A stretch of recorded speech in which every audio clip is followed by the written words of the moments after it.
Good morning, everyone. Thank you for joining us. We'll now begin, and welcome to those online. On behalf of Forum Asia and the Asian NGO Network on National Human Rights Institutions, or as we call it, ANNI, a very warm welcome to the launch of the ANNI Report on the performance and establishment of NHRIs in Asia 2025, or as we like to call it, the ANNI Report 2025. My name is Wei Wei, and I'll be your host and moderator throughout today's event. It's a pleasure to be with you today as we reflect on the state of national human rights institutions, NHRIs, across Asia, and discuss how we can strengthen their independence, accountability, and impact. To open our program, may I invite Mary Eileen Diaz-Bacalso, the Executive Director of Forum Asia, to deliver her opening remarks.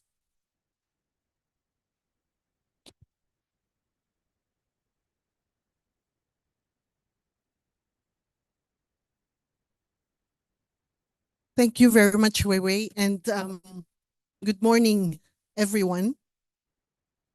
Good morning, friends, colleagues, and partners who are with us in Bangkok and online, including the Asia Pacific Forum on National Human Rights Institutions, or NHRIs, represented by Mr. Kieran Fitzpatrick and our ANNI advisor, Ms. Roslyn Nunun, and representatives of national human rights institutions of Australia, India, Malaysia, Nepal, Philippines, Sri Lanka, Taiwan, Timor-Leste.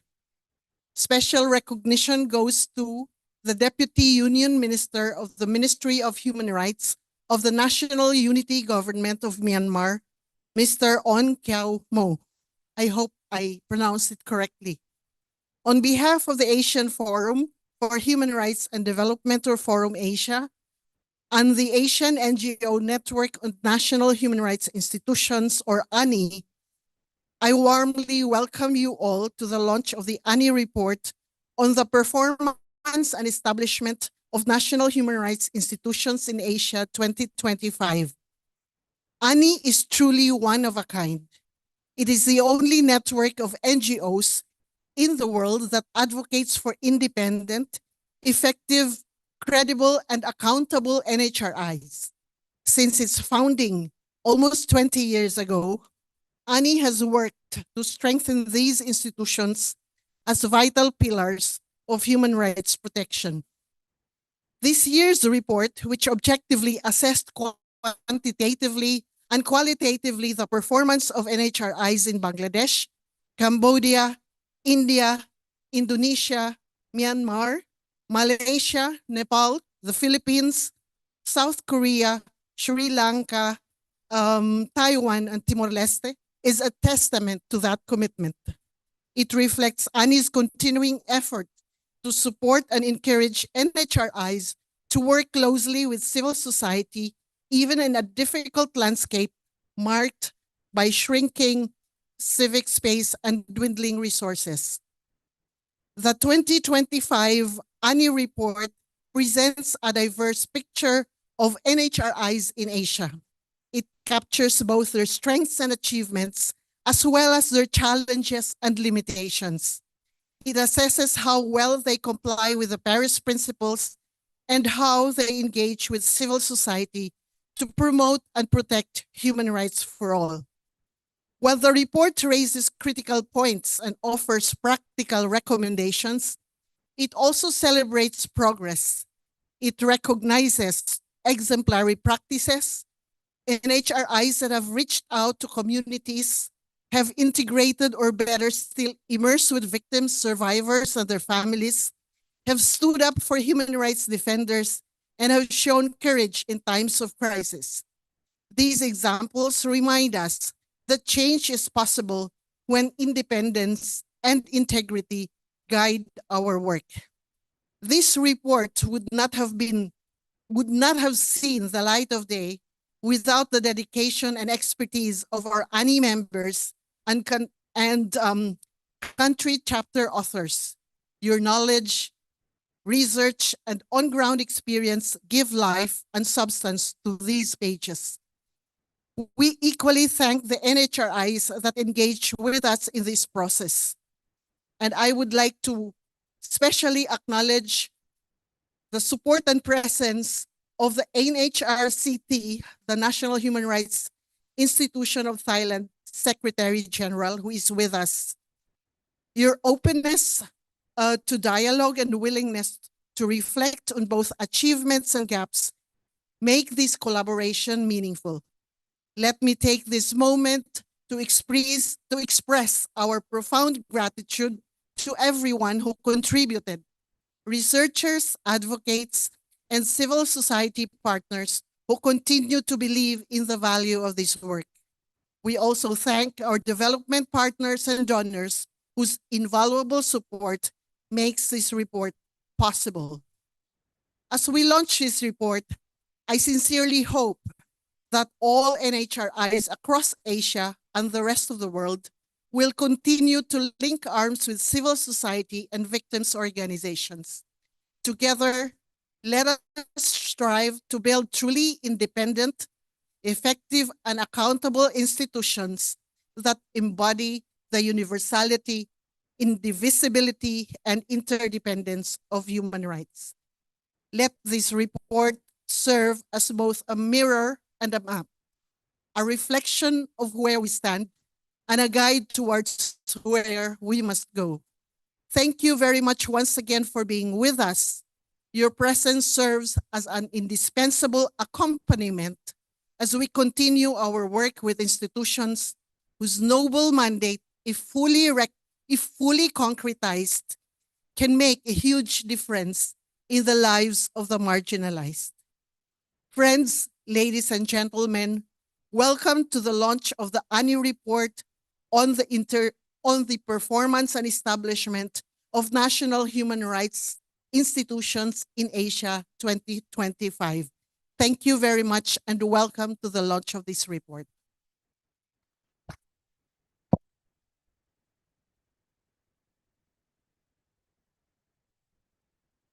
Thank you very much, Eileen, for those inspiring opening words. It has now been almost a year since GANRI, the Global Alliance of NHRIs, made the historic decision to remove the accreditation of the Myanmar National Human Rights Commission, MNHRC, which has been under junta control since the military coup in 2021.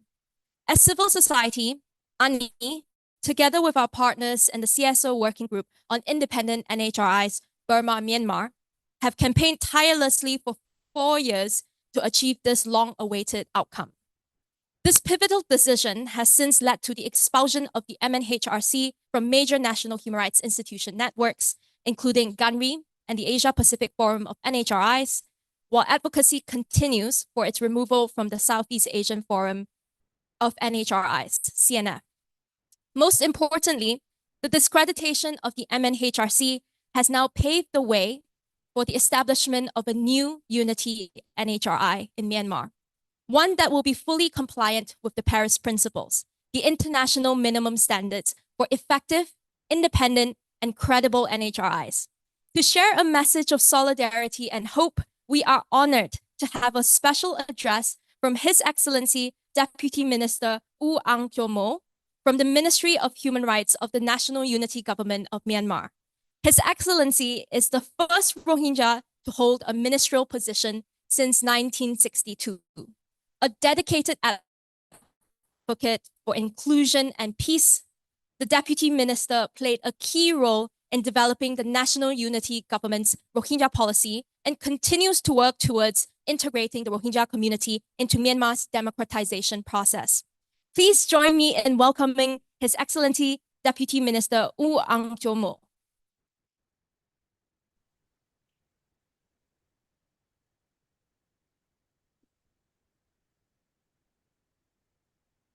Thank you. Thank you, Weiwei. It's a great honor to be here.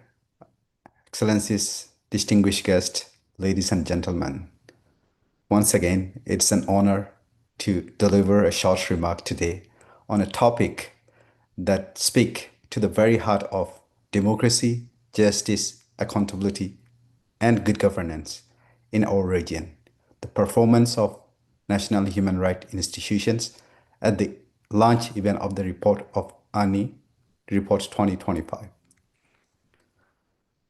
Excellencies, distinguished guests, ladies and gentlemen, across our region, from South Asia to the Pacific, National Human Rights Institutions, or NHRI, stands a vital guardians of human dignity. They represent the people of hope for fairness, equality, and protections against abuse of power by the dictators. Over the past few decades, many Asian countries have established these institutions to promote and safeguard human rights in accordance with the Paris Principle. While these institutions have made remarkable progress in some countries in Asia continent, we also witness the challenge that those institutions has faced, and the business remain as usual. Many of NHRI continue to face serious obstacles, as such limited independency.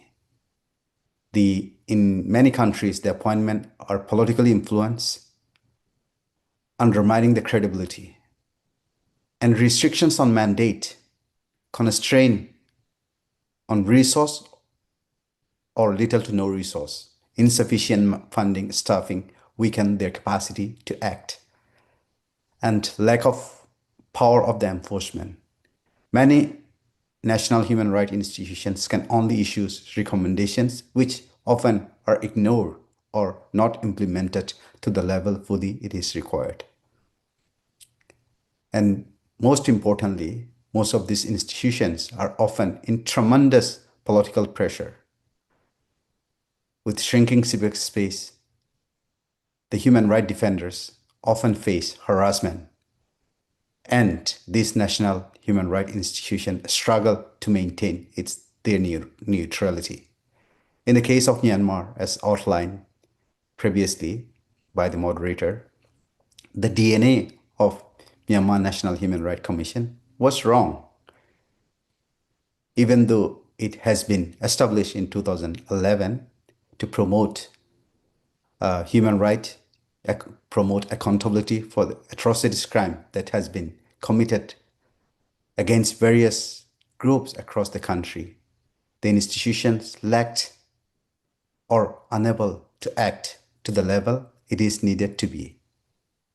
And today, we are 4 years after that institution has been there ideally sitting or raising no voice.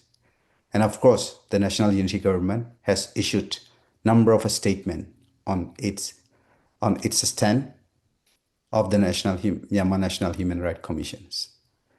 And when National Unity Government was formed, in order to act more proactively, efficiently, accountability to the people that we serve, it's included as ministerial level department within the government. This is kind of a bridge to establish an institutions that's truly meet with the minimum standards that's required to get both legitimacy, legality, more importantly, to act to those principles that it would preach to the people. And we are in the process of establishing that very commissions in Myanmar, which would be inclusive, diverse, more importantly, meeting the standard, international norms and standard, including Paris principles. And today, as we reflect through the report that's launched by ANNI for 2025, we must look into those institutions that were incapable of acting. And we must ask ourselves how we can strengthen these institutions to ensure that they truly serve the people. Because the measure of a democracy is not only through on its elections or law, but how it treats the most vulnerable citizens of the country or how it's protect the most marginalized one in the respective countries. And the time is vital, and the report is very timely. We are, as government, very committed to be establishing an institutions that truly serve the people of Myanmar and worked with other institutions across the continent in order to ensure that we are able to implement fully those principles that we are supposed to be abiding. And most importantly, it is crucial that to understand that we are in the race of democracy and autocracy, and countries with democratic norms and value should come together in solidarity to support such effort that we have taken, and we hope we will be able to establish in a very short time frame that will truly act on those principles. And I want to take as well, lastly, this opportunity to express my sincere appreciations to Forum Asia and its partner organizations to come up with this timely report that will be a cornerstone for us as well to take into considerations in establishment and process that we are in, both legally and the process-wise in Myanmar. And I want to thank everyone who participated and attended in person this event.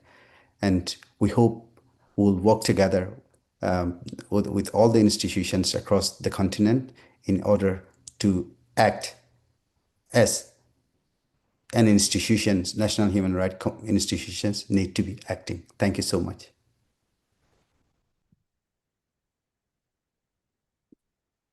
Thank you very much, Deputy Minister, for that heartfelt statement of support and for reminding us why regional solidarity is so essential in protecting human rights and democracy. Moving on to one of the highlights of today's programs, the presentation of the ANNI Report 2025 findings and key highlights. Every 2 years, the ANNI Report assesses the performance of NHRIs in line with the Paris Principles, drawing on research and civil society engagement from across Asia. This year's report covers the period of January 2023 to December 2024, while some significant developments in 2025 are also covered in some instances. You can download the ANNI Report on our Forum Asia website or use the QR code on the posters available in the room. We invite you to share the report with your networks and reach out to us for feedback. The presentation will be divided into 2 parts. I will provide a quick overview of the methodology before presenting the regional findings and key highlights. It is my pleasure to announce that in this edition of the ANNI Report, we have 13 country chapters. We would like to sincerely thank each and every one of our members and authors for their hard work and dedication. And for those in the room, if you have worked on the ANNI Report 2025, can you just put up your hand so that we can give them a round of applause?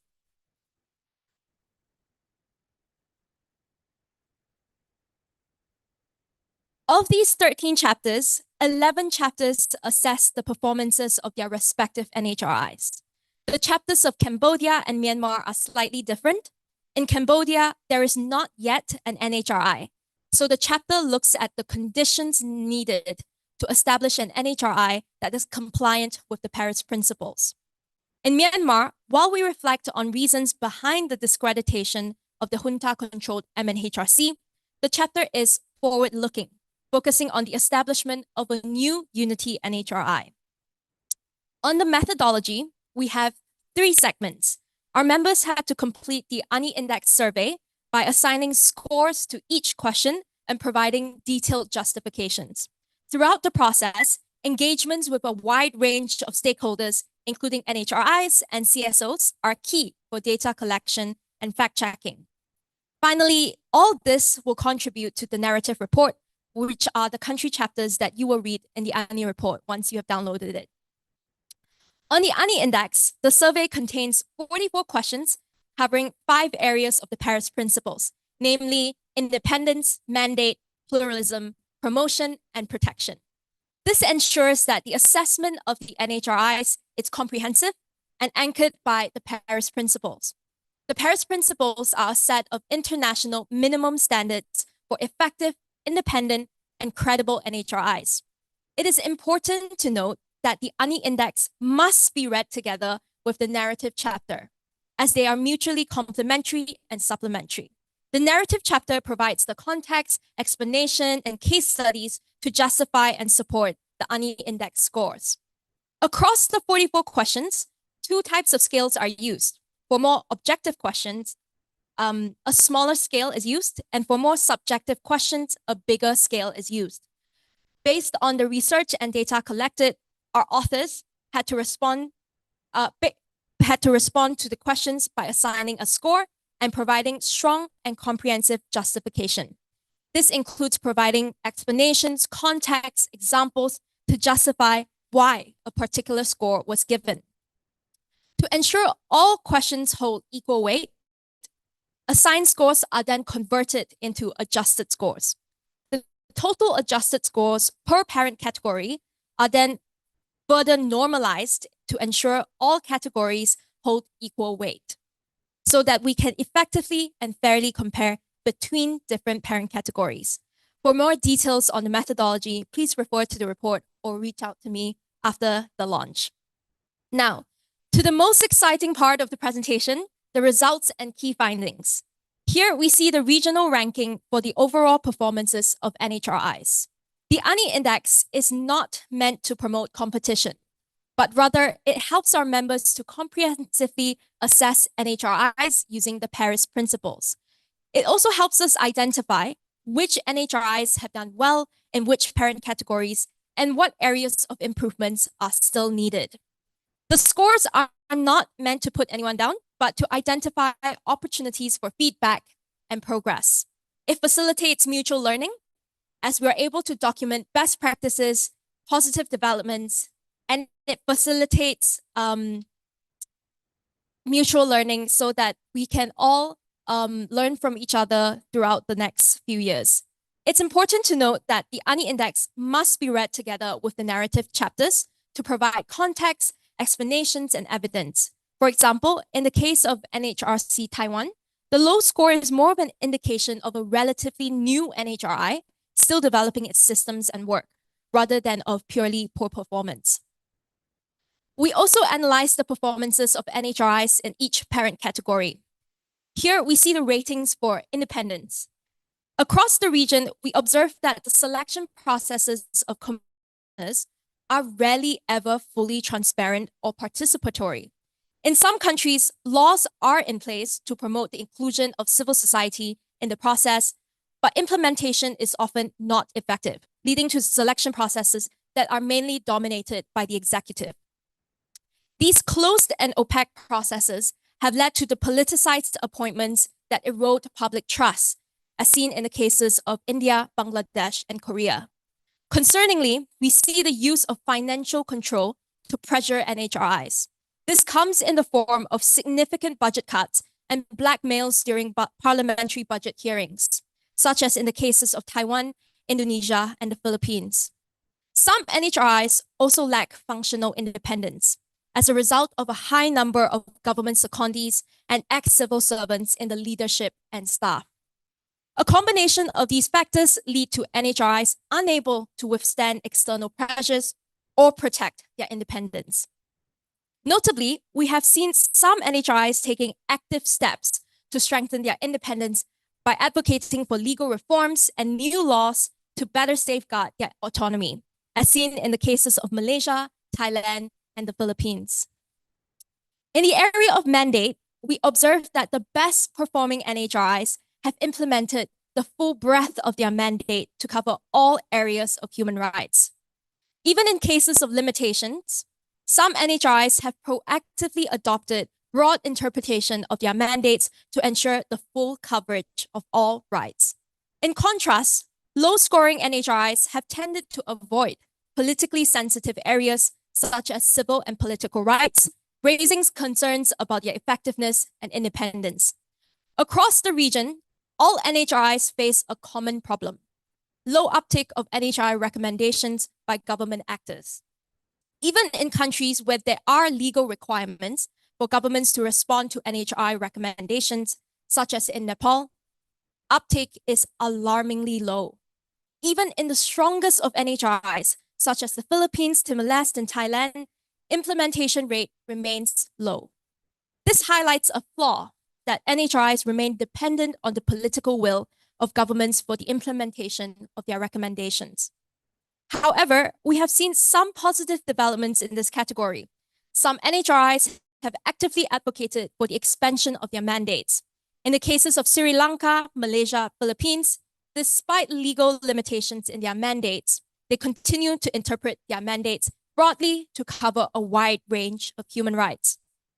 In the area of pluralism, most NHRIs have made considerable efforts to improve their access to local communities, strengthen diversity, and connect with civil society. However, across the region, we see that nearly all NHRIs are under-resourced and underfunded, leading to staff shortages. This is particularly challenging for regional offices, where there is usually a higher number of human rights violation cases filed, leading to a growing backlog of cases. In terms of diversity and representation, many NHRIs have taken steps to improve women representation. However, gaps remain in promoting the representation of ethnic and religious minorities, LGBTQIA+ community, and persons with disabilities. In the area of civil society engagement, we have welcomed sustained efforts by some NHRIs to systematically engage with the public, including through technical working groups, advisory groups, and regular consultations. However, the challenge remains in sustaining these efforts over time and in translating recommendations from these groups into actual implementation. In low-scoring NHRIs, a persistent lack of action on human rights violations and weak independence have eroded public trust. Some positive developments in this area include efforts by NHRIs in the Philippines and Thailand to systematically reach out to local communities and engage with national and provincial actors.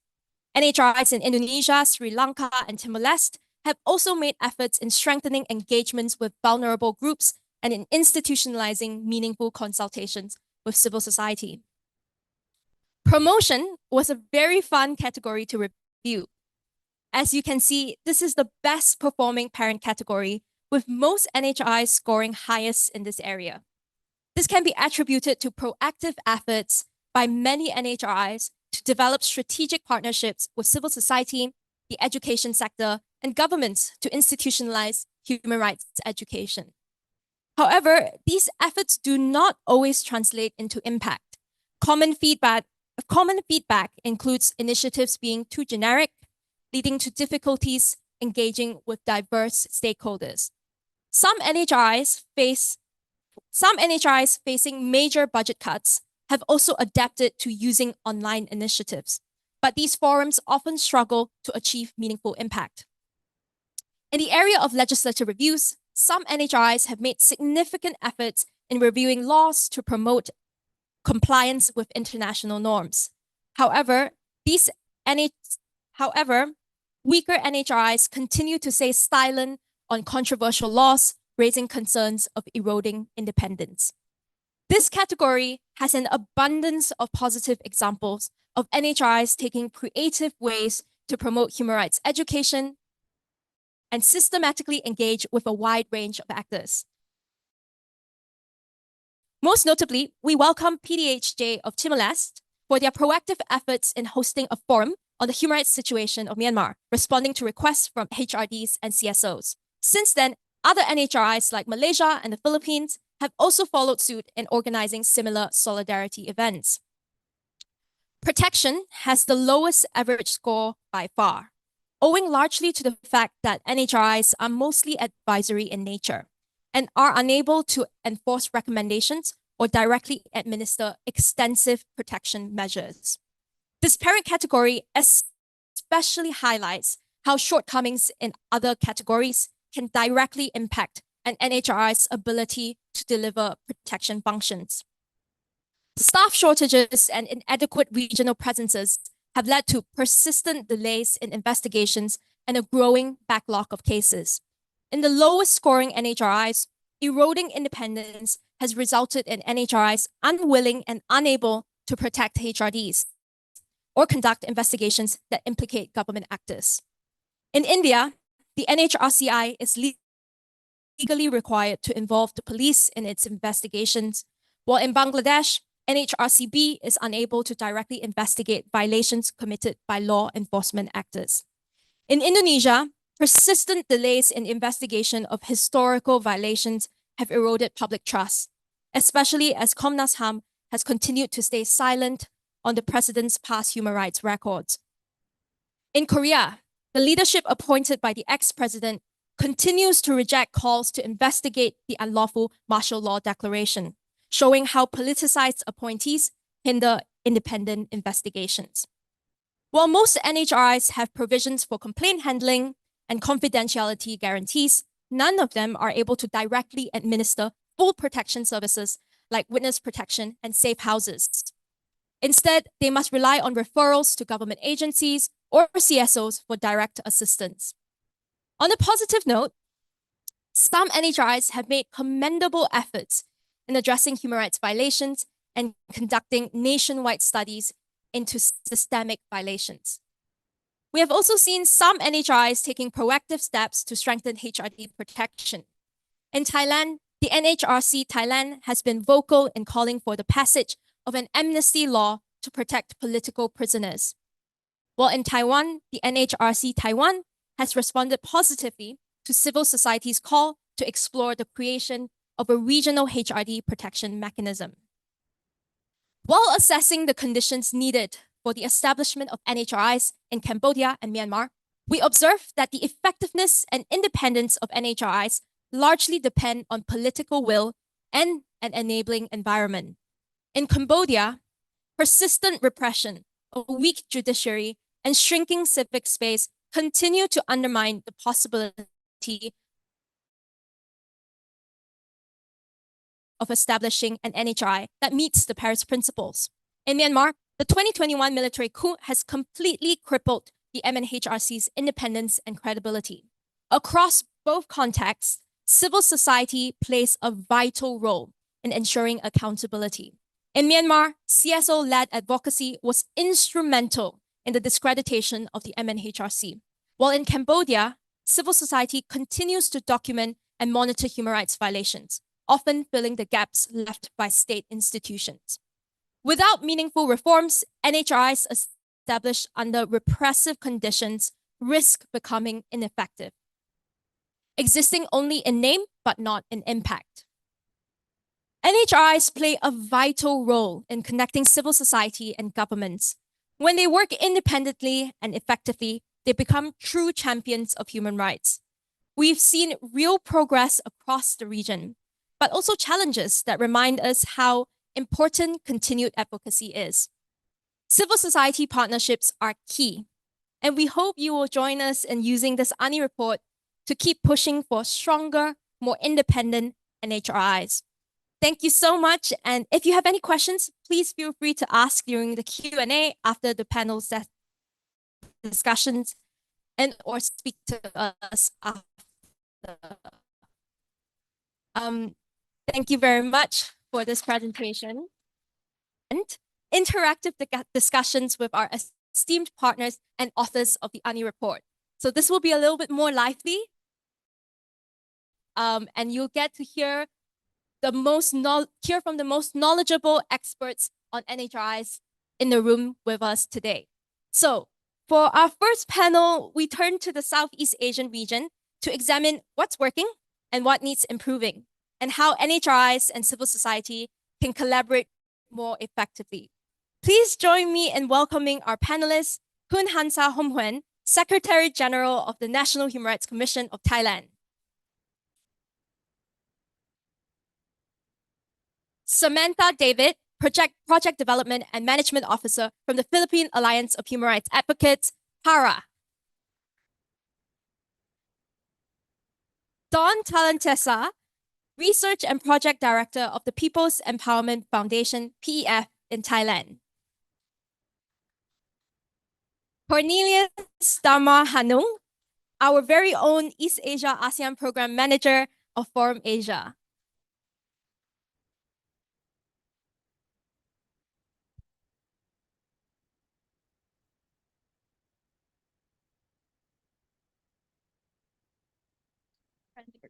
Okay, thank you so much for joining us. We are very, very, very lucky today to have such distinguished guests to speak to us, to converse with us about NHRIs. And we even have a representative of NHRI with us here today. We're very, very grateful. So, before we start, it's an opportunity to engage with our audience so that you won't fall asleep. It's very early in the morning, I know, and traffic was horrible. So thank you for being here on time. I know it takes a lot of spirit to wake up in the morning. Okay, so audience, I just want to ask, how many of you regularly work with NHRIs or collaborate with your respective NHRIs? Just a show of hands. And our panelists, you can put up your hands too. Okay, quite a few. So some have not really collaborated with your NHRIs. That's great because we will hear from the very best today. Okay, Pidon, we will start with you. Dawn Talentesa is a researcher and human rights advocate with the People's Empowerment Foundation, PEF, in Thailand. His work focuses on promoting the rights of marginalized communities and strengthening civic participation. Pidon is also one of the two authors of the Thai chapter. Pidon, we're very lucky to hear from you today. You've worked closely with the NHRC Thailand on issues like refugee rights, labor rights, and democracy. From your perspective, what makes civil society NHRI collaboration effective? Could you share examples of where this partnership has led to tangible impact or lessons learned? Over to you. Okay. Good morning, everybody. First of all, I would like to say I'm not expert. I don't feel I'm not expert on anything, but we have the questions like how we can work with NHRIs collaboratively, right? So I come up with the basics thoughts. Recently, I came in my mind. The first thing is mutual understanding on the different law and the each parties. And the second one is mutual compassion and empathy. And the last one is mutual respect and cooperation. First of all, for the first one, mutual understandings, I would like to let you understand the context of Thai. Recently, within 1 year, you think how many government we have in Thailand within 1 year? Anyone can count? You don't know. You think two? No, we have 3 government and 3 cabinet, you know. And then the first year when the first government's first cabinet when tried working, we've been working with them to make the good relationship for 1 year. And then we try to promote the policies, any advocacy work on the ground to the minister. And 1 year, you know, this cabinet dissolved, new cabinet come up, we start again, and then they dissolve again. You see, we work with uncertain political landscape that is in Thailand. There is not affect only us also in the NHRI, also in the entire city in Thailand, in the NHRCT, you know. So that's why it's not an easy life for us to work to try to advocate government. We have so many problems on political insecurities and instables. So the same thing happened with NHRCT. First, but we have to remember our goal is to promote human rights. Same, even CSO and also the NHRCT. But we also have different roles, no? CSO is under, we are registered under the Ministry of Interiors, but for NHRCT, they are entities, they are entitled. The entity is come by, how to call it, a constitution. So we have different roles. But what is the problem actually is I think the perception gap between CSO and NHRCTs. Many CSO maybe thinks when they propose to NHRCTs, wow, like everything should be solved recently, but actually not. If we should understand clearly like the role of NHRCTs. Wow, it's so difficult to pronounce. It's not take decisions on human rights, but they just give recommendation to governments. So this we have to understand. They also struggle also to try to convince to advocate governments. We also struggle, but at least we should understand each other. No, this kind of role, this kind of political context. Anything is not an easy for any partner. So first, we should have mutual understanding between both parties, and the second one is the mutual compassion and empathy. I will talk something. It's not. I didn't write in the report, because it happened on 2025 and February. I never seen this thing happen before with Chinese governments on social media. They post, we live, right? Okay, that's fine. I think that's true. The Chinese embassy, attacks NHRCTs to social media. This thing, I never have seen this thing happen before in my life. And they attack criticizedly on the NHRCT mentioned about protections Uyghur in the IDC, the detention center. I never seen this thing happen before, but the problem is many CSO don't have any understanding of NHRCT. Someone also say they deserve it, but wow, I think this one we should be corroborate, and have understand. You see how difficult they work under political problem. It is not only type political issue anymore. It is like it is the pressure from outside the country. I think this at that time we should understand each other, and then we can work together. I think. So yeah, last thing I want, ambitions. Yeah, and then they also struggle. We also struggle, right, to engage with governments when the cabinet change all the time. It's not like when the political party cabinet change, the power also changed. We have to reduce the connection again, and then for example, this cabinet, this luckily we have co-relationship with the Minister of Foreign Affairs, so then we can work. But let's think if this thing happen again, we change the cabinet again. So anything we have to restart again on the relationship with the governments in NHRCT as well. And the last one is the mutual respect and cooperation. I would like to emphasize here, this is the under Thai context. I think it's a good thing when we work with NHRCT is like, even we disagree with them, we can say directly, but it should be politely and respectively, like I think many times, not even me, right? Chalida also, anytime when she talk with NHRCT, I don't agree with that. I don't agree with that. But at the end, we should understand that we should keep cooperate anyway, because the way to let the human rights issue advance, more promote, it's like as long as we can work together, respectively, we can disagree in some point, but at the end we should be cooperate because we have so many challenges together. You see, not even one sectors, but it is our common issue, common goal. That's why we have to be aware of this. And I also agree with NHRCT one point, by we let other stakeholders to work on human rights for advancements should be based on our understanding, not force, no intimidation. Because actually in NHRCT they have the force power. Oh, okay. I think with that. In NHRCT, so they have force power to ask any investigation from governments.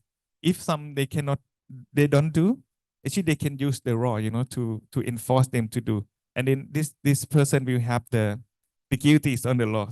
But in NHRCT, when they talk, they don't do this. I quite agree with that point, because I think the best way to work on human rights is it should come from the willingness, not come by force. Same as at also, same with them also when we work together. No? We should have work based on understanding, not by force, not by intimidation. I still have 1 minute. No more? Okay. Okay. Thank you. Thank you. Don't worry, we have a round of follow-up questions, so you can feel free to add more later. And just a reminder, if you have questions, audience, please keep it in your head, write it down. We will have a 10-minute Q&A after this panel session. And then we have another panel session and then another Q&A. So don't worry, it's not all talking to you. We will have opportunities for exchange. And for those online, feel free to write your comments or questions in the chat box. We will be monitoring, and then we will also read out your comments and feedback. You're not left out during this process. So moving on, thank you so much, Pidon. We move on to our special guest. Kun Hansa Homhuen is the Secretary General of the National Human Rights Commission of Thailand. With over 30 years in public service, she has led the Commission's engagement with the UN and regional human rights mechanisms. Forum Asia and ANNI extend our sincerest appreciation and gratitude to Kun Hansa and the NHRCT team for their continued openness and collaboration. So, Kun Hansa, according to this year's ANNI assessment, the NHRC Thailand has performed relatively well across the 5 aspects of the Paris Principles. However, a recurring challenge regionally, not just NHRCT, but we've heard today other NHRIs as well, is the challenge of encouraging or even ensuring the government follows through on NHRI recommendations. Could you share your experience in this area and what strategies could strengthen implementation? Thank you. Yes, thank you. Thank you, Wei Wei. And first of all, I would like to say good morning to everyone. And I would like to recognize Kundon's remark. I think it's a very good remark for NHRIs and civil societies to work together.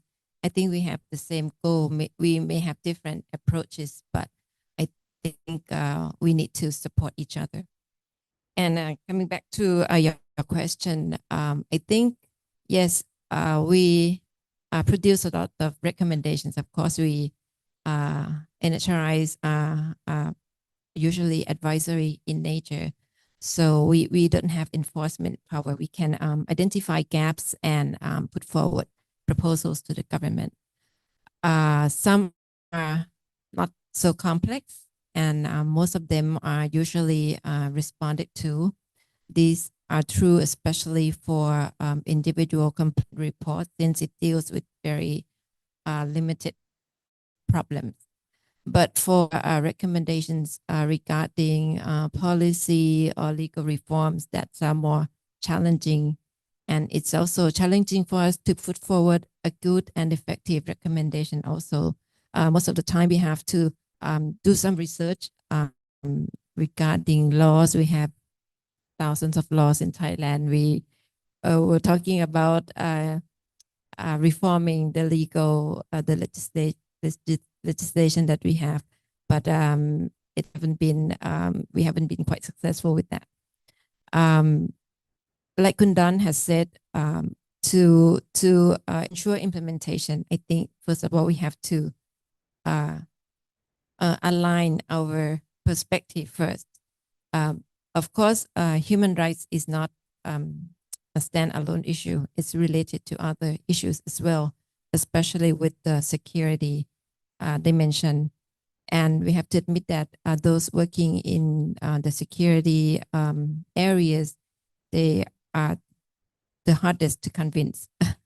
They are also concerned with many other things. So we try to, we organize a lot of meetings to try to put forward our views, show them what are the problems and how human rights approach can help solve the problem. And it takes time to align the perspective, but my personal view, it works, but it might not work instantly. There are some sectors in the public service that sees the usefulness of implementing human rights approach, but we also have to work with the policy level, the ministers and the government also. Many of the reforms need political decision, not just the public, the civil servants. So we know that they have limitation to convey these very hard, challenging ideas to the policy level. So we also work on policy level as well. Some of our commissioners meet with some ministers on some important issues. And even that is not that easy, because most of the time, human rights are not the priority of the government, especially given the situation, the political situation in Thailand. We have many parties, and the government is a multi-party coalition, so they can make a decision on their own in some cases. So we'll continue to advocate for changes that will take time, and we know we are aware of the expectation of the people, of the civil societies, of the changes.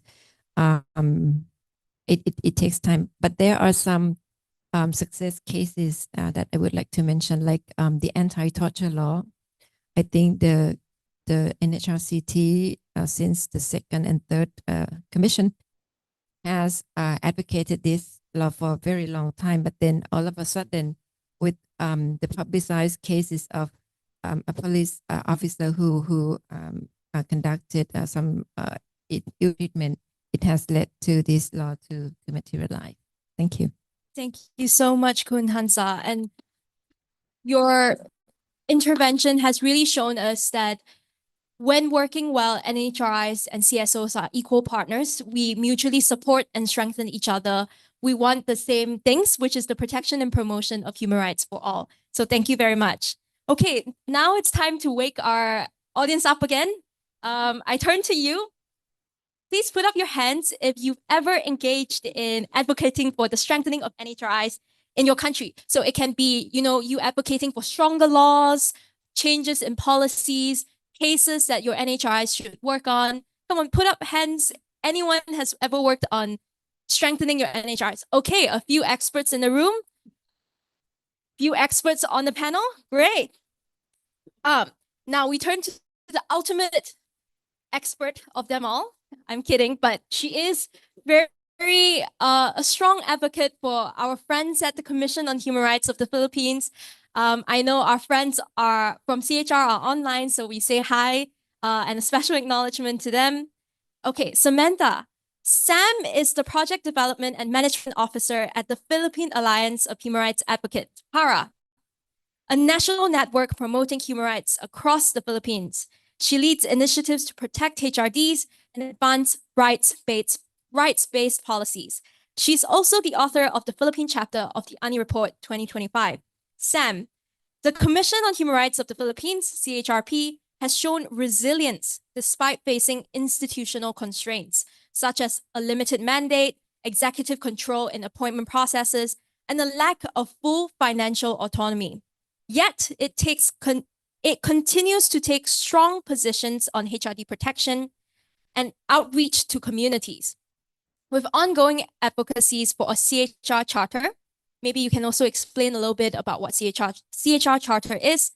How do you think such a law would strengthen the CHR's mandate and independence? Thank you. Hello. Good morning to all. Again, thank you for inviting us here at the ANNI launch. And I guess to start, a big part of why or how the CHRP continues to operate despite these limitations is really the people working within the CHR. So as an institution, it might have limited mandates, it has very limited power, and it, again, as we said, they don't have fiscal autonomy. But then when, at least for the work of PARA and other networks, when we work with the CHR, they try to broaden the mandate somehow by partnering with different organizations that will allow them to at least exercise more power, for a lack of a better term. One example is when the Philippine Human Rights Action Plan was being developed. It was headed by the Presidential Committee on Human Rights, or the PHRC.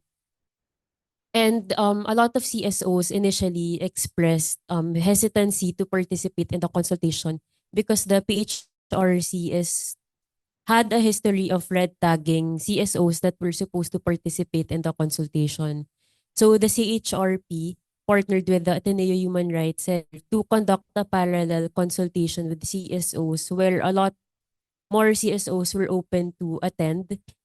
since it provided a safer space for everyone where the PHRC was not present, or some military personnel that used to red tag some CSOs were not present. So this was very helpful. Essentially collaborating with CSOs, them reaching out, or even when CSOs reach out to them, they're very open for dialogue. Next is, as mentioned, they have limited mandates. Right now, they can only monitor and investigate CPR, but they had a broader interpretation of the mandate, and now they also monitor ESCR issues. And this is very important now, especially since a lot of ESCR issues in the Philippines are linked with the CPR, and those that experience harassment, torture, killings, and disappearances are also fighting for ESCR, including land rights, labor, and fighting against mining. Um, so one question is how the charter would allow the CHR to be stronger. Right now, if we look at the report, it's relatively independent. They can operate. But then they're also very subject to a lot of limitations, especially without full fiscal autonomy. In 2023, there was they were again threatened to get zero budget because they had a statement supporting safe abortions for um just to ensure sexual and reproductive rights. And then a lot of male politicians in the Philippines were really against this. So the CHR had to clarify that this was not this was not the stand of the institution. So this is something that is very scary, and we need to consider this, especially in the case of the Philippines, where the political landscape is very unstable and unpredictable. So we need to have these safeguards that would ensure that no matter what the CHR does, especially since they're tasked to hold politicians and the state accountable, it's important to make sure that they at least have secure funding, and that this is not affected by their statements or stands, especially if their task is to be a watchdog. Because how can you be a watchdog if your statements can cost you the funding for your operations?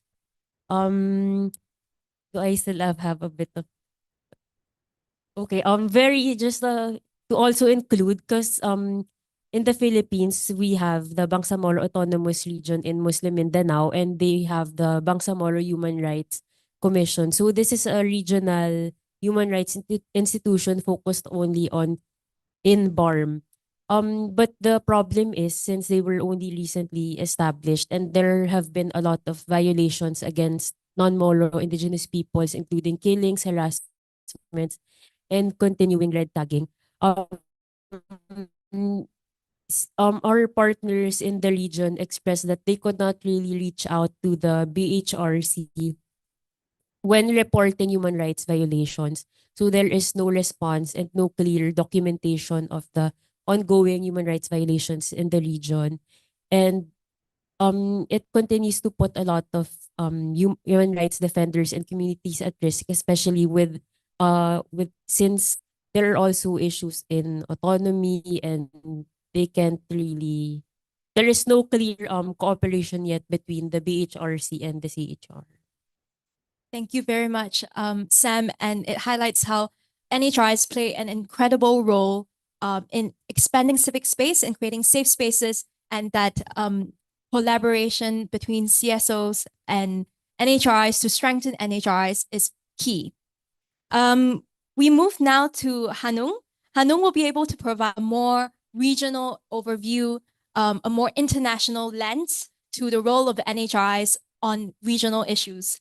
We have also received a question from one of our online participants on international regional collaboration between NHRIs. So we will probably hear from Hanung or later on probably the work of CNF, the Southeast Asian Forum, National Human Rights Institutions Forum. So Hanung is the program manager for East Asia ASEAN program at Forum Asia, with over a decade of experience in human rights advocacy across the region. His work focuses on civil and political rights, LGBTQI plus inclusion, and strengthening of ASEAN human rights mechanism.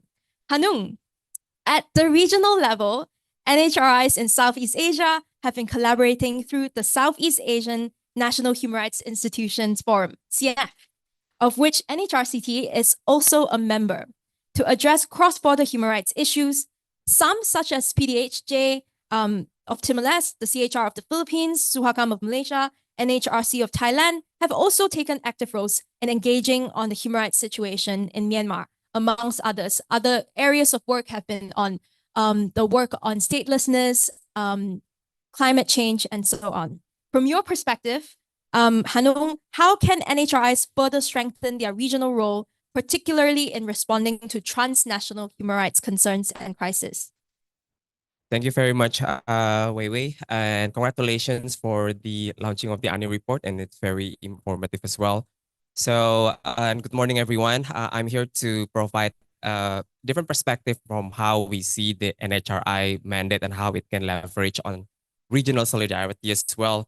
Because as Wei Wei mentioned, the works of CNF, or maybe I could say that the works of NHRI like in Timor-Leste, Philippines, and Malaysia, that have been quite active on raising solidarity, particularly on the issue in Myanmar, is to show like how NHRIs can effectively use their platforms to raise regional solidarity on human rights issues with transnational impact, for example, on what's happening in Myanmar. And this also shown that NHRI should not only confine within the national borders, but they can also be an active voices for regional accountability and justice, particularly those who don't have a active or mechanism that is fully functioning in countries where civic space are closed, for example. However, the solidarity should not stop at the statements or symbolic gesture or just hosting a solidarity event. It must also translate to concrete actions. For example, NHRIs through the Southeast Asia network of NHRI Forum should be able more to say or to hold the government accountable on what they have been committed on the implementation of the 5-point consensus, for example, which CSOs have already mentioned that this is a failed consensus if there is no further tangible implementations or enforcement from the ASEAN member states. And NHRI as a domestic mechanisms can also help raising this voice to the government that these are the commitment that have already made by the ASEAN leaders of your countries, and this should be also conducted accordingly as well. But at the same time, it also should look at how these transboundary human rights issues also affecting human rights violation in their own countries, because there are also lots of refugees, including or asylum seekers from Myanmar, including Rohingya, who also need protections in different countries in Southeast Asia, like in Indonesia and Malaysia. These should also be taken into considerations of how NHRI can also sort of like provide or expand their protection mandate to them as well. And then another thing that very concrete CNF needs to do also, it needs to look at the emerging issues of transnational repressions, where we have seen many activists, journalists, or those who are operating in exile are being oppressed by the government of their own countries in collaboration with the other countries as well.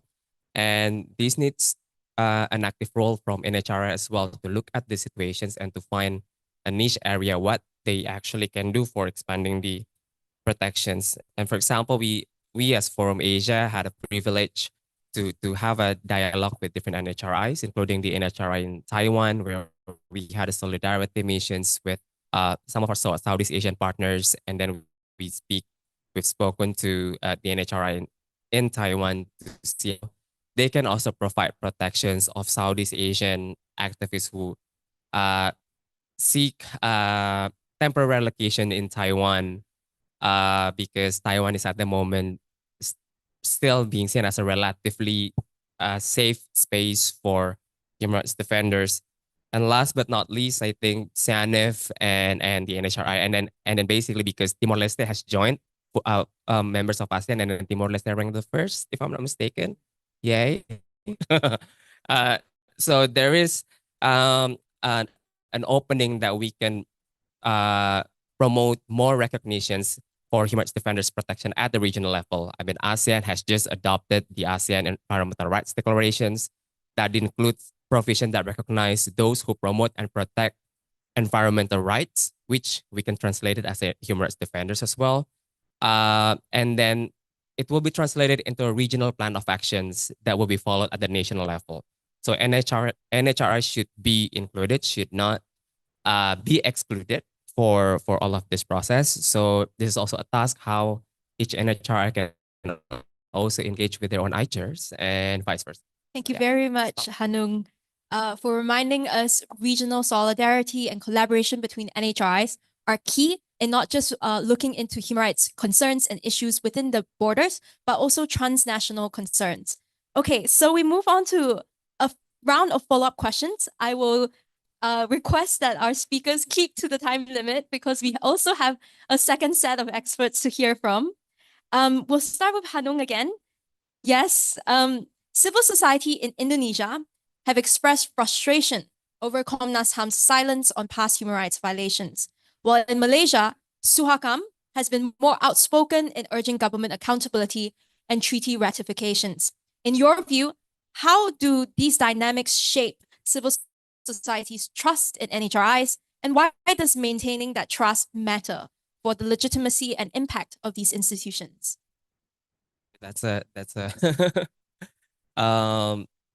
interesting question as well, but that's very important because at the end, trust between CSOs and national human rights institutions as a body who mandated to mainstream international and regional norms or national norms on human rights and to promote and protect human rights as well is very essential, because trust from CSOs, trust from not only CSOs but victims, survivors to NHRI, I think that's what gives the NHRI legitimacy and essence of the roles.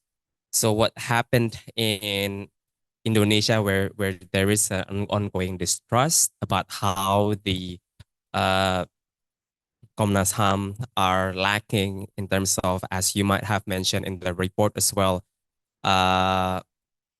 giving resolutions or accountability for past human rights abuses, which we have not seen yet at the moment. Of course, it creates an ongoing distrust against CSOs, whether Komnas HAM can be a fully functioning mechanism or can be fully trusted. And this also reflected on how recently they also captured the situation on the recent protest in Indonesia. I think in different panel, I also mentioned that there are discrepancy of data that was reported by official sources, and then those who captured by the CSOs, in which we see an indication of how the system or the states are trying to mess up with which sources that we need to trust. And I think NHRI as a credible institutions to promote and protect and human rights needs to sort of like breach and find a solutions for these situations as well. And of course, there's also issues when it comes to how the commissioners are selected and then the independencies, which create a systemic question as well. How trust can be maintained, where trust can be built, and then what are the baby steps that it can be managed. But I think it should be started by NHRI to also be more focal on criticizing its own government on any human rights violation that they conducted. Thank you very much, Hanung. It shows how important NHRI is in terms of standing up for human rights defenders and pursuing investigations, independent investigations into human rights violations, and how this builds trust. A follow-up for our friend Sam. Despite a limited mandate and challenges in engaging national government actors, CHR Philippines has always found creative ways of engaging with local government units. Can you share your thoughts on these initiatives by CHRP to engage with all levels of government? For the case of the Philippines, we hear a lot about Filipinos being called resilient, and it's true because we have no choice. If we're not resilient, we're all gonna die. Gonna smile. Like for example, with the consultation for the Philippine Human Rights Action Plan, since the Secretariat for the PHRC was not trusted, the CHRP partnered with the different organizations to conduct parallel consultations. And for the HRD protection bill, for example, it's been many years since it was first introduced at the national level. I was probably still in high school when it was first introduced, and now I've been working for years. And until now, there is still no law on HRD protection. So there have been initiatives to do this at the local level instead. So the CHR, along with different CSOs, and also through the UN Joint Program that concluded in 2024, there have been efforts to establish human rights cities. And it was piloted in Balanga, Bataan, San Fernando, Pampanga, and Baguio in Benguet. And also, aside from that, there have been also HRD ordinances in different areas, including Isabela de Basilan, Digos, Puerto Princesa, Basilan Province, Baguio, Balanga, Bataan, and recently Quezon City. So this is very important to have these local HRD ordinances as well, because these areas have different contexts, different human rights concerns that would, wherein an HRD ordinance would enable them to at least operate more safely and would provide a layer of protection. Thank you so much, Sam. It really shows how important and it is for NHRIs to take creative ways of engaging different levels of governments to localize human rights responsibility. And also maybe a personal anecdote. I had the privilege of working with Sam and with the CHRP in my previous role on the Human Rights Cities initiative. And I've seen firsthand how fun and how exciting and interesting the initiative is, and how it can really build partnerships with local government units in localizing the protection and promotion of human rights. Okay, we have a last follow-up question that is shared between Kun Hansa and Pidon. Since you work together collaboratively, it's nice to hear your perspectives on the same question. Thailand NHRI is A accredited and has done very well in the ANNI Report assessment, but challenges remain.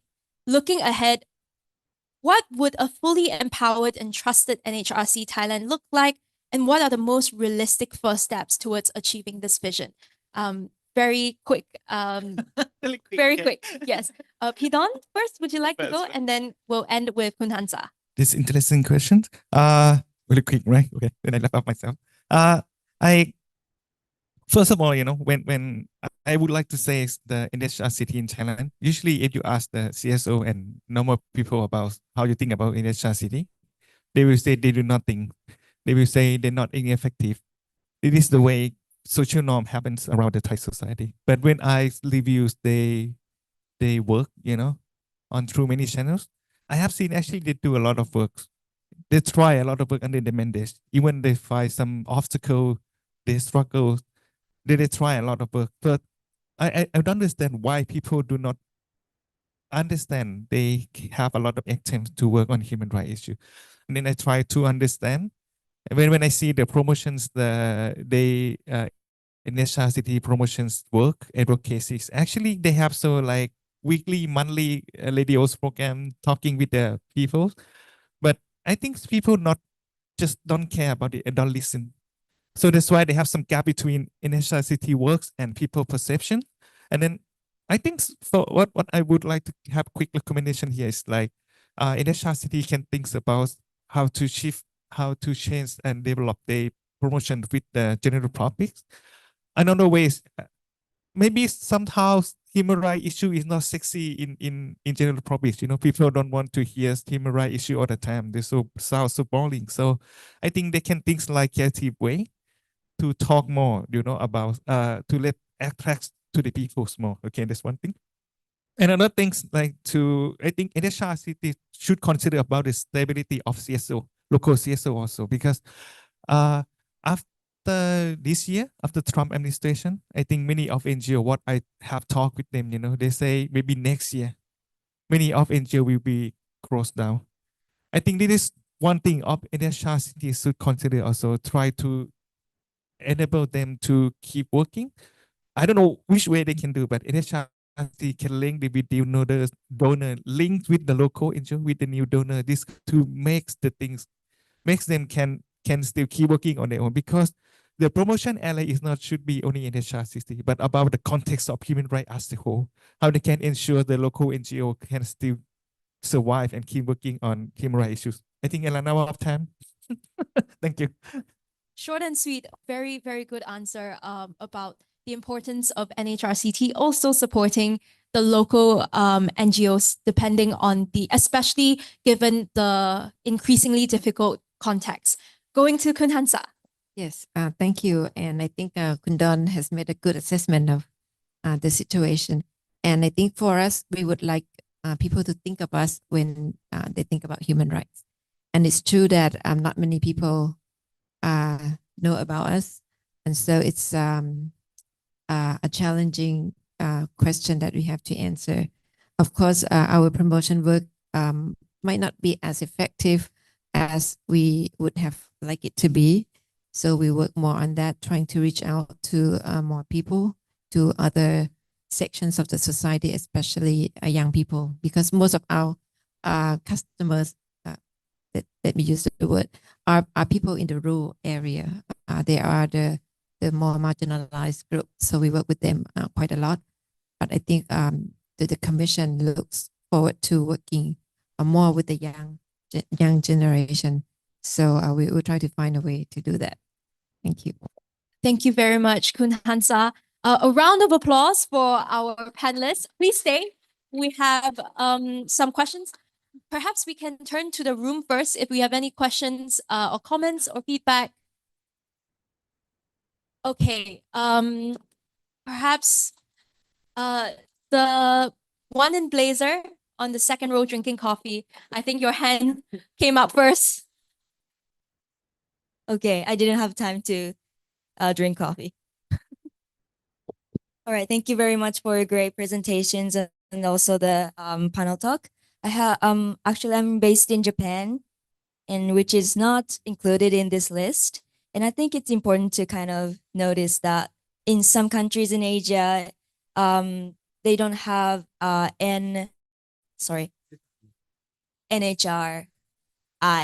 Thank you. NHRIs. And it's pretty hard to kind of like solve the problems of especially SRHR or those gender issues and basic human rights. And I'm wondering how we can kind of incorporate those programs or the systems of those who don't have the system yet, and also how did you kind of develop those systems within the local and national level? Did you talk to the government, or did you have already those kind of roots already? Thank you. If it's okay, I'll take your question. We actually have members, ANNI members in Japan, and they have been working on trying to establish an NHR in Japan for the longest time. And I remember when I first joined ANNI, I had an introductory call with our friends Makota and another member from Japan. They were saying the generation that has been advocating for an NHRI to be established in Japan is now very, very old, and they have been advocating for decades, and still they have come close a few times, made progress a few times. And I think recently, earlier this year, they had a big workshop on NHRIs. They asked for help from ANNI on best practices. And I think they will be very happy to see someone from the younger generation interested in the work of establishing an NHRI in Japan. So please feel free to leave your name card with me. I will link you up with our friends from Japan who have been working for this for many, many years. So it's actually great news. Thank you so much for your intervention. I think Zia, your hand came up next. Thank you very much indeed, and congratulations for the report. I will have some time to read it through, but my quick question, usually we expect that the NHRIs are independent commissions, but we also observe that in many countries, particularly the country I come from, Pakistan, there is a always there is a confusion on authority between the government and executives and the commission, like NHRI. So how the report is seeing that part, I don't know. I haven't gone through. The second question, which is also adjacent to that, in any of the countries which you have actually assessed, whether the commission was held accountable by the parliaments, any of the country, the parliaments have discussed the performance of the commissions at the floor of the house, because to me, I think the commissions are bound to be accountable by the parliaments instead by the government, because the government actually provide resources and appoint the commission members of the commission. So this part, I'm not sure if it is shared. Thank you. Thank you, Zia. Just to be sure, your first question is on the relationship between NHRI and the state. And then your second question is on whether the parliament is able to keep NHRIs in check. Yeah. Yes, correct. I turn to our panel. Anyone would like to take any questions? Try to answer. Yes, go ahead, Pidon. Well, I will try for Thailand case, NHRCT, the commission should be approved by a senator in the parliament, and also the leader, I think the leader of the parliament, and also the leader of opposition parties. But NHRCT have to, how to call that, report back for the financials, the report to the parliaments every year. It is quite a system we have. But the problem is how transparent is our parliament itself. Like the Senate now, they have so many questions on the Senate now. Like the Senate have legitimacy or not, because they are wow, it's difficult to say that. It seems we have the question on the Senate itself, parliament itself. The problem is like they have now nepotism happens with the new cabinet, this thing, no? But basically they have to involve, they have to engage with the parliaments. No? It's short question, just short answer. To your first question, I think the confusion between the authority of NHRIs and those of the government, I think is classic situation for NHRIs. It will take time for the people to learn the difference, because I think NHRIs is the new creation. It's like more like a monitoring body rather than implementing agencies, but people will gradually learn about the different roles. And for the second question, for NHRCT, we have to report verbally to the parliament, both houses, the houses of representative and the Senate every year. So we present our report, our performance report, and they would debate on our work. Yeah. Thank you very much. And on the question on parliament checking or keeping NHRIs accountable, we'll hear in the next panel how we've seen challenges in Korea where the parliament has failed to keep NHRCK accountable. So we'll hear from that later. So I will turn. Oh, Pichalida, go ahead. One last, and then we turn to online questions. Yes, thank you. I have 3 points. The first one, I would like to learn more about Mindanao Commission, Bangsamoro. How did you establish this? This is sub-commission under the National Human Rights Commission, or is separate? But you said that it is not so clear yet, right? But however, I would like to learn more. The second governmental commission, it should play some role as a cross-border issue, because the mandate of National Human Rights Commission may be focused inside the countries only. But I think that the problem of also about the member of Aisha itself, when they bring the issue of cross-border of another country, is been be blocked by the member of Aisha in that member country. So that why a cross-border issue never move any on. And then the third one is about why the CSO is also have not happy with the National Human Rights Commission, because the public have very high expectation with National Human Rights Commission. They think that this body should solve every problem of human rights violation, but they are not realities. They should understand the reality of politics and also the reality of composition of the cabinet and everything. So this is the very important point. I think that it's very difficult to make public to understand the role and also to understand about National Human Rights Commission. Thank you. And just to acknowledge also online, someone asked about, someone mentioned that in India, there is the National Human Rights Commission and the state level National Human Rights Institution. So I think this relates to P. Chalida's question, the first one on the role of Bangsamoro. Perhaps you can just very quickly explain what Bangsamoro Bangsamoro Human Rights Commission is, and how that also functions similar to a state level Human Rights Commission. Very quickly to Sam, and then we move to Hanung. For the Bangsamoro Human Rights Commission, it was established to focus entirely on issues in the Barm region. So this is the Bangsamoro region, where it's composed of the Molo, and this encompasses those that identify as Molo and those that claim the land.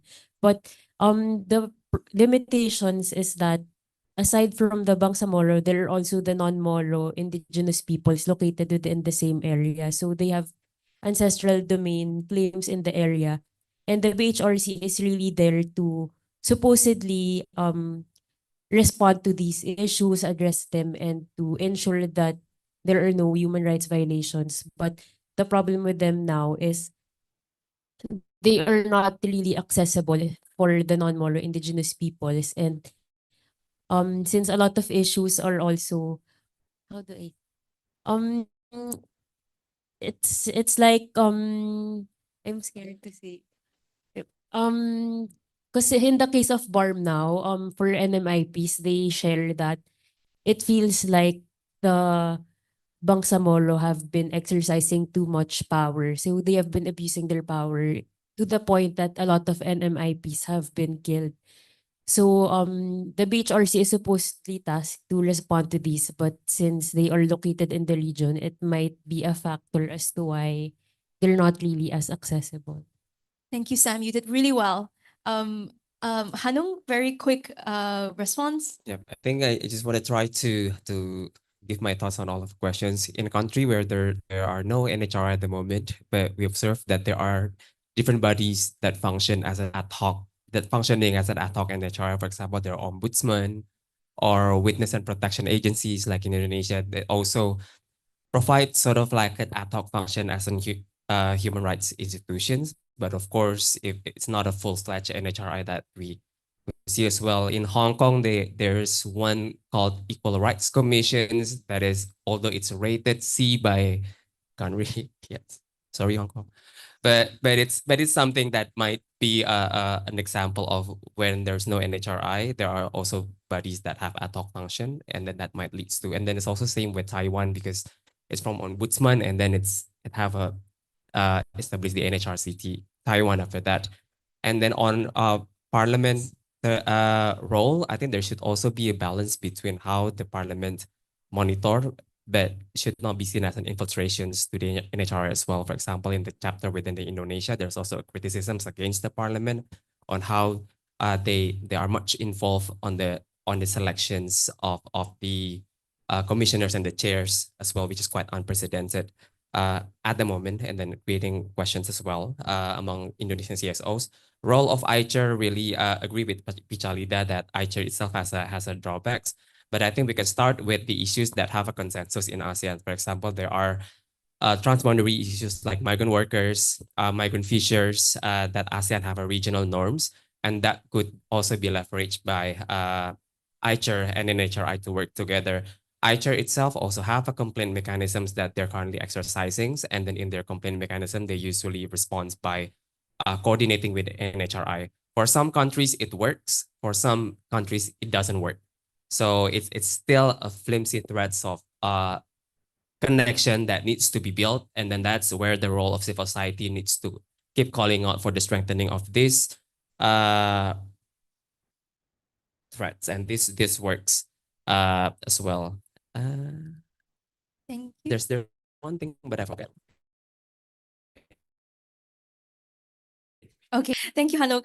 Just to acknowledge online, someone asked about how Cambodia, there is no NHRI yet. But they were asking in our experiences as HRDs, ANNI, what should we not do in terms, there's now a draft law in Cambodia to establish an NHRI. Learning from our experiences, what should we not do? What are the do's and don'ts? And perhaps I'll just very quickly respond to this. Learning from the experience of Myanmar, and during the presentation as well, we highlighted how important it is to have an enabling environment in order for an NHRI to function effectively, credibly, and independently. In the case of Myanmar, we've seen how an NHRI that was created with good intention failed completely within a decade or so. And so perhaps that shows us a cautionary tale of not rushing into things and ensuring that there is some level of democratization, some level of enabling environment for the NHRI to have space to work, or else it's doomed to fail if there's weak judiciary, if there's no civic space, and if existing government watchdogs are already compromised. So that's it for our panel one. May I invite panel one to take a picture together? And then we'll move on to panel two. Sorry, panel two, for being late.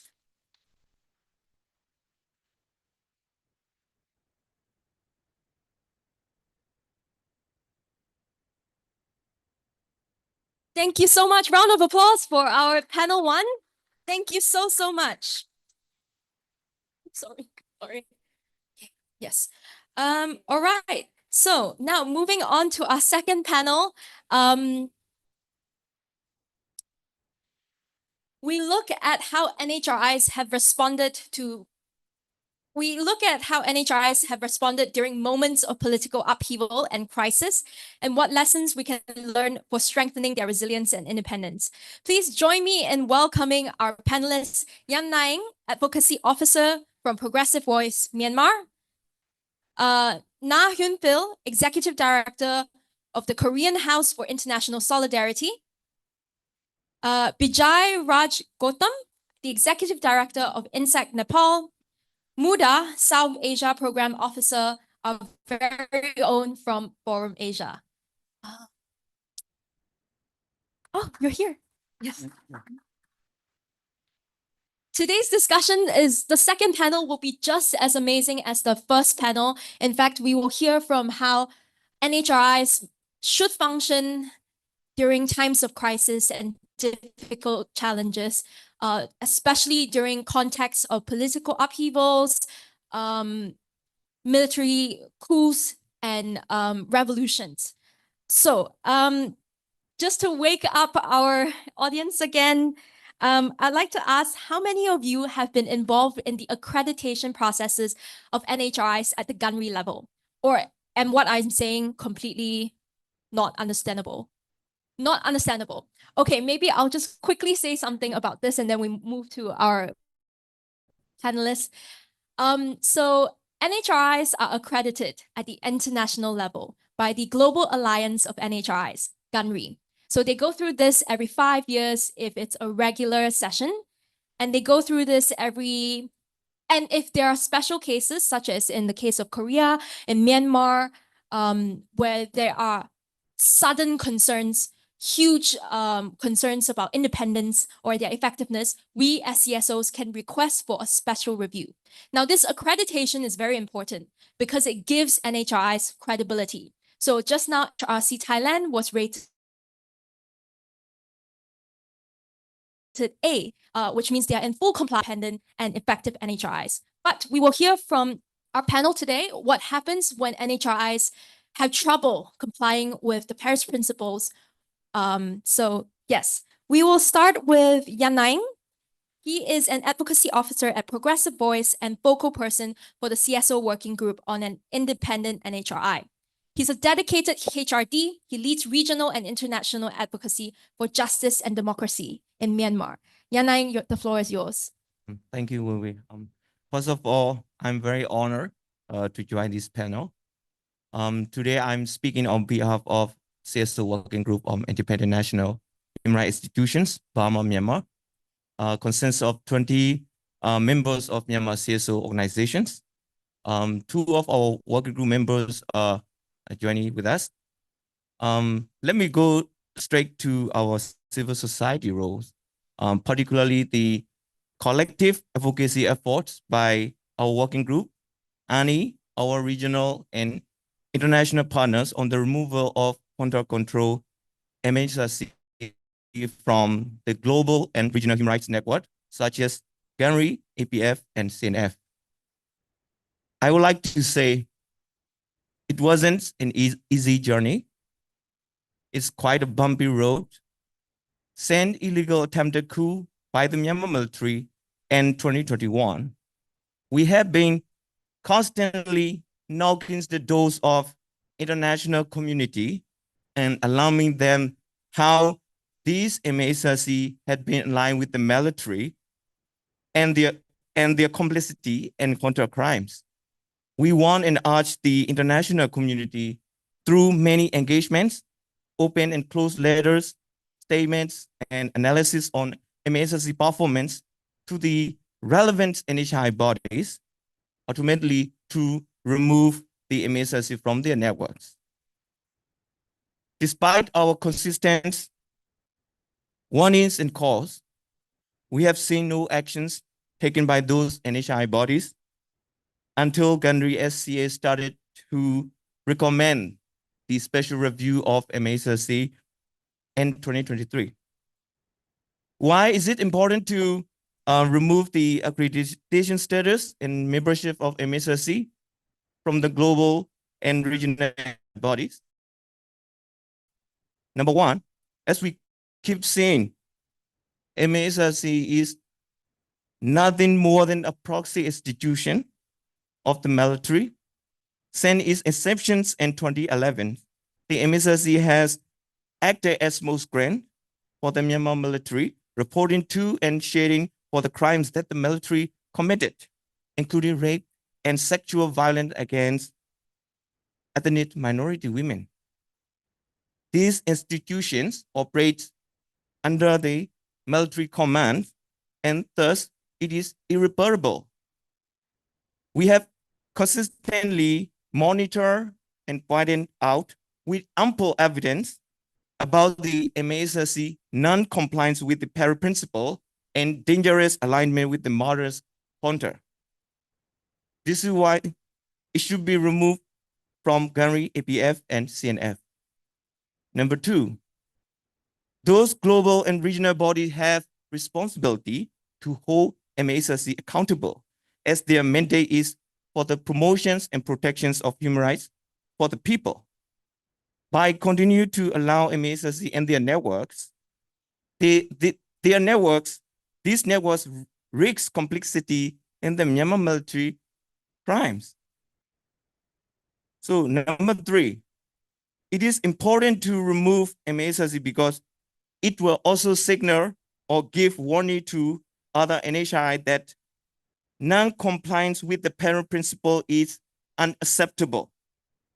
Finally, as you know, GANRI made its decisions to remove the accreditation status of MASRC in December 2024 and subsequently its GANRI membership in March 2025. Only after that, APF removed MASRC from its forum. Although this is very long overdue decisions from GANRI and APF, we appreciate that they finally heeded our voices and took action. This is a big win, not only for civil society and the people of Myanmar, but also for the peoples in other countries, as this set a precedent. This was achieved only after nearly 4 years of our consistent efforts. Now we want to see CNF to remove MASRC from its forum, following the decisions of GANRI and APF. So we will continue to engage with and urge the CNF to remove MASRC as soon as possible. Thank you. Thank you. You've really highlighted how important the role of GANRI, SCA, as well as other NHRI networks in ensuring that it doesn't lend credibility to the wrong actors. Thank you so much. We now move to our friend from South Korea. Na Hoon-pil is the Executive Director of the Korean House for International Solidarity. He has been active in human rights advocacy for nearly 2 decades, contributing to the ANNI Report and civil society efforts to strengthen NHRI accountability in Korea. Hoon-pil, towards the end of last year, we witnessed the former president's unconstitutional declaration of martial law, a deeply concerning moment for democracy in Korea. The NHRCK's response was alarming. It failed to condemn the declaration, refused calls to investigate, and even appeared to defend the former president. Given the commission has just undergone a special review by GANRI just this month, what are civil society's hope for the outcome of this process, and why is this important? Yes, I hope you will read the ANNI report about South Korea part. It's really interesting and funny. Yeah. So if I'm not Korean activist, I really happy to, not happy, but seriously, but anyway, the chairperson An Chang-ho and commissioners appointed by the former president still believe their actions are justified. And the far-right popular movement that emerged during this coup is supporting them. The extreme and polarized political situation in Korea is also making their assessment political. It is very difficult to check their terms and activities guaranteed by law. That's why GANRI's review is important. This is because it can be an opportunity for Korean society to recognize what NHRI standards are. Based on this, it can be an important momentum to reorganize and improve NHRSK. Given the impact of NHRSK on other NHRIs, GANRI should make the best decision. Thank you. Thank you so much, Hoon-pil. And he's not kidding. The Korea chapter for ANNI Report reads like a K-drama. Every chapter, every paragraph has a plot twist. It reads very interesting. So if you're in for a fascinating read, a frustrating one too, please read the Korea chapter, K-drama. All right. We have turned to Bijay Raj Gautam. He's the Executive Director of INSEC Nepal and our new Forum Asia chairperson. With over 2 decades of experience, he has been at the forefront of human rights advocacy, education, and peace building in Nepal and across Asia. Bijay, just in the past year, we have seen waves of Gen Z-led protests across several countries, including in Nepal. During moments of crisis, such as the recent Gen Z revolution, what role do you believe the NHRC Nepal should play in protecting protesters and safeguarding civic space? And how well do you think it actually fulfilled this role?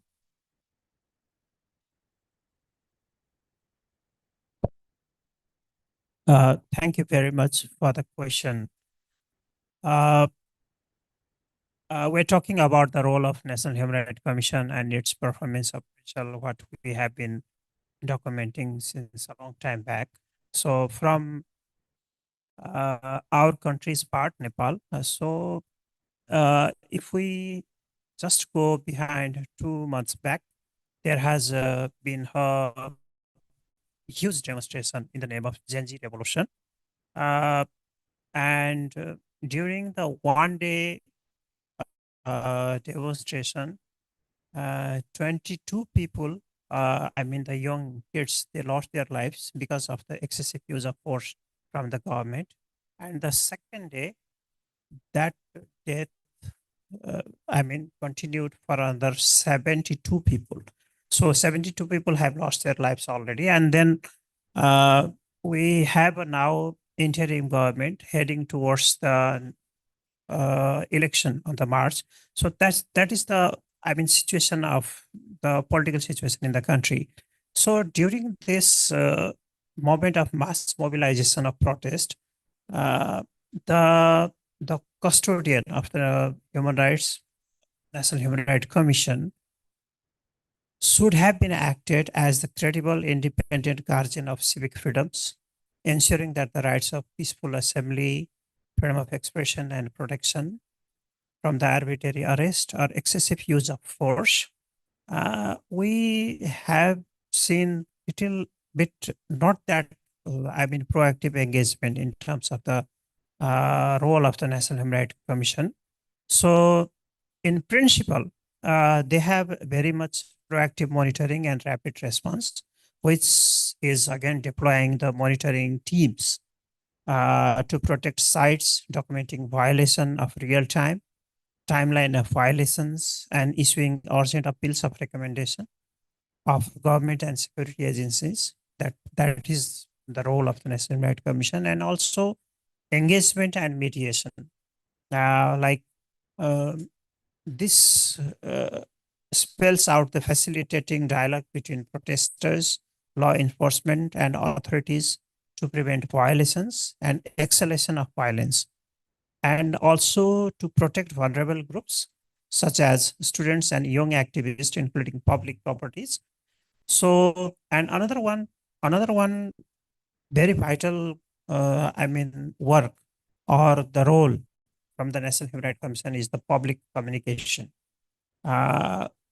which defines this realizing timely, impartial, independent, and influencing statement in lines with human rights standard to reaffirm the legitimacy of peaceful protest and remind the state of its constitutional and international human rights obligations, including its UN basic principles and use of force, firearms by law enforcement officials.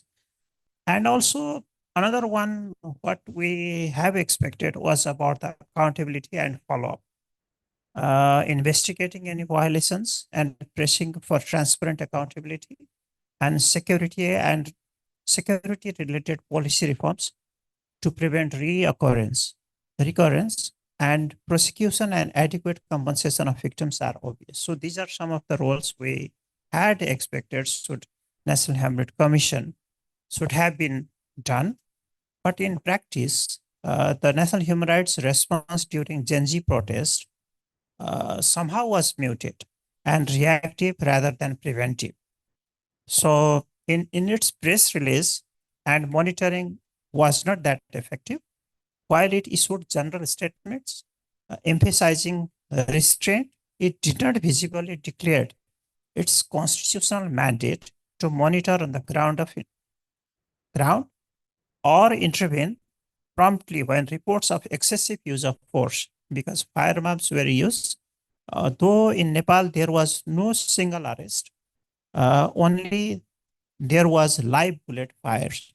So moving forward, the National Human Rights Commission, I think we are demanding that it should strengthen its crisis response mechanism, improve coordination with civil society and media, and rebuild public trust through its mandate. So these are some of the observations we as the civil society organization are pressing to the National Human Rights Commission. So these are our some of the reflections during the Gen Z moment you have asked.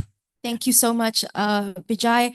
Indeed, the role of NHRI is important in ensuring accountability and redress for victims during times of crisis, such as the recent wave of political upheavals across the region.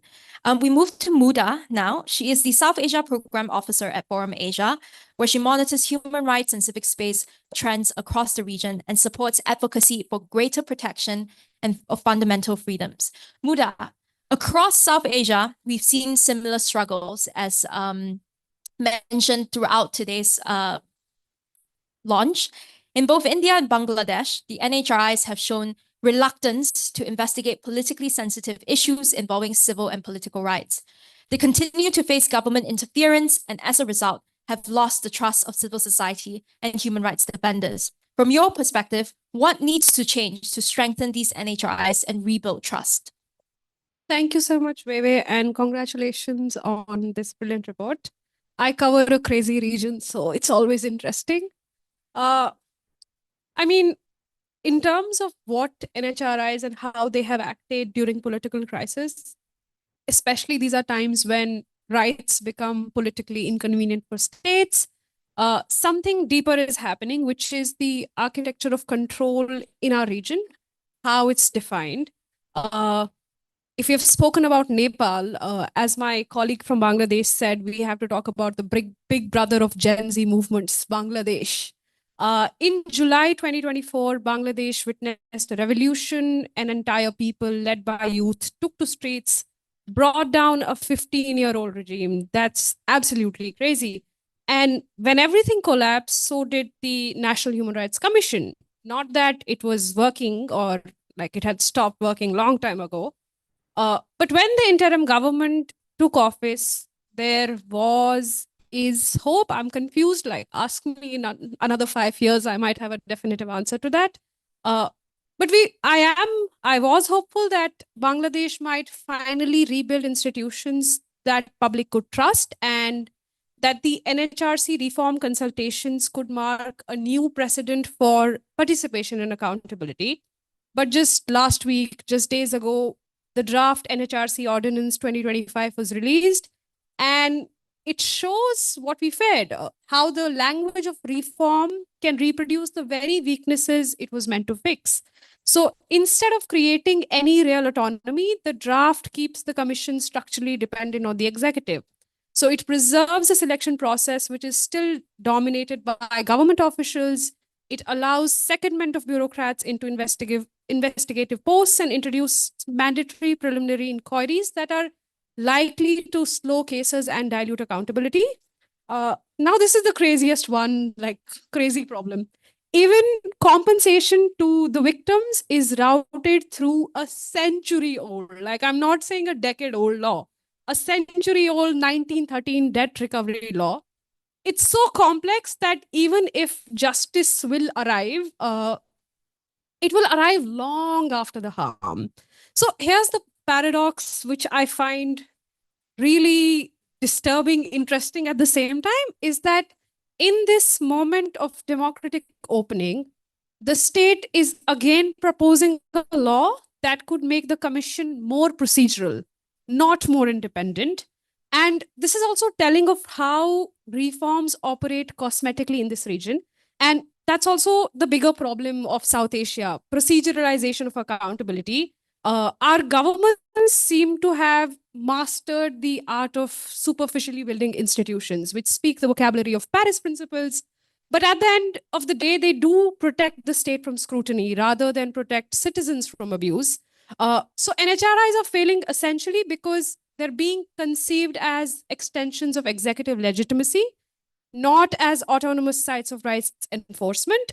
To rebuild trust, of course, we need legal, institutional strengthening, budget autonomy, which are the obvious ways. And the ANNI report lists many other ways. That's why you should pick up the report and read it.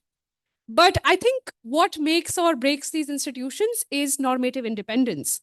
the ability to act autonomously within political constraints, because at its core, how I understand the NHRC, it's not merely an administrative body, right?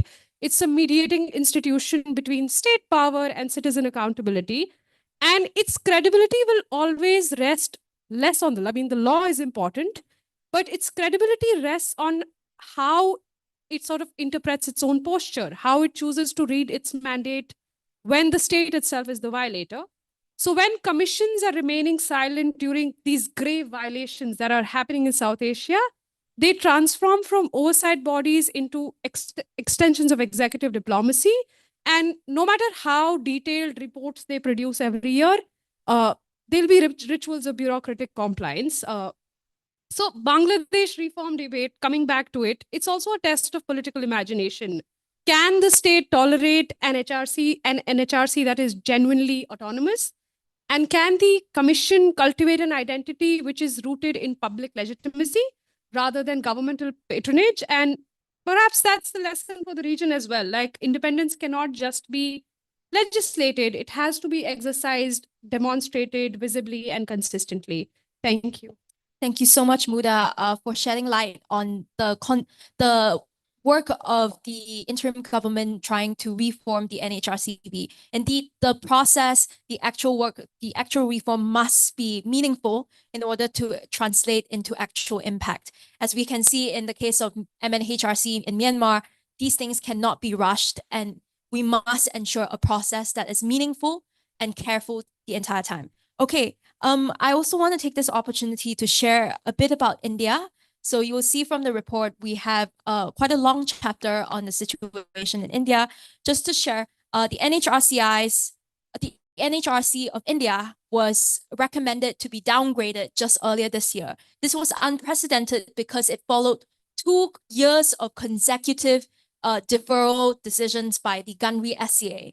This is owing to the fact that it had persistently failed to address persistent concerns raised by the SCA as well as CSOs. This reveals a pattern of institutional stagnation.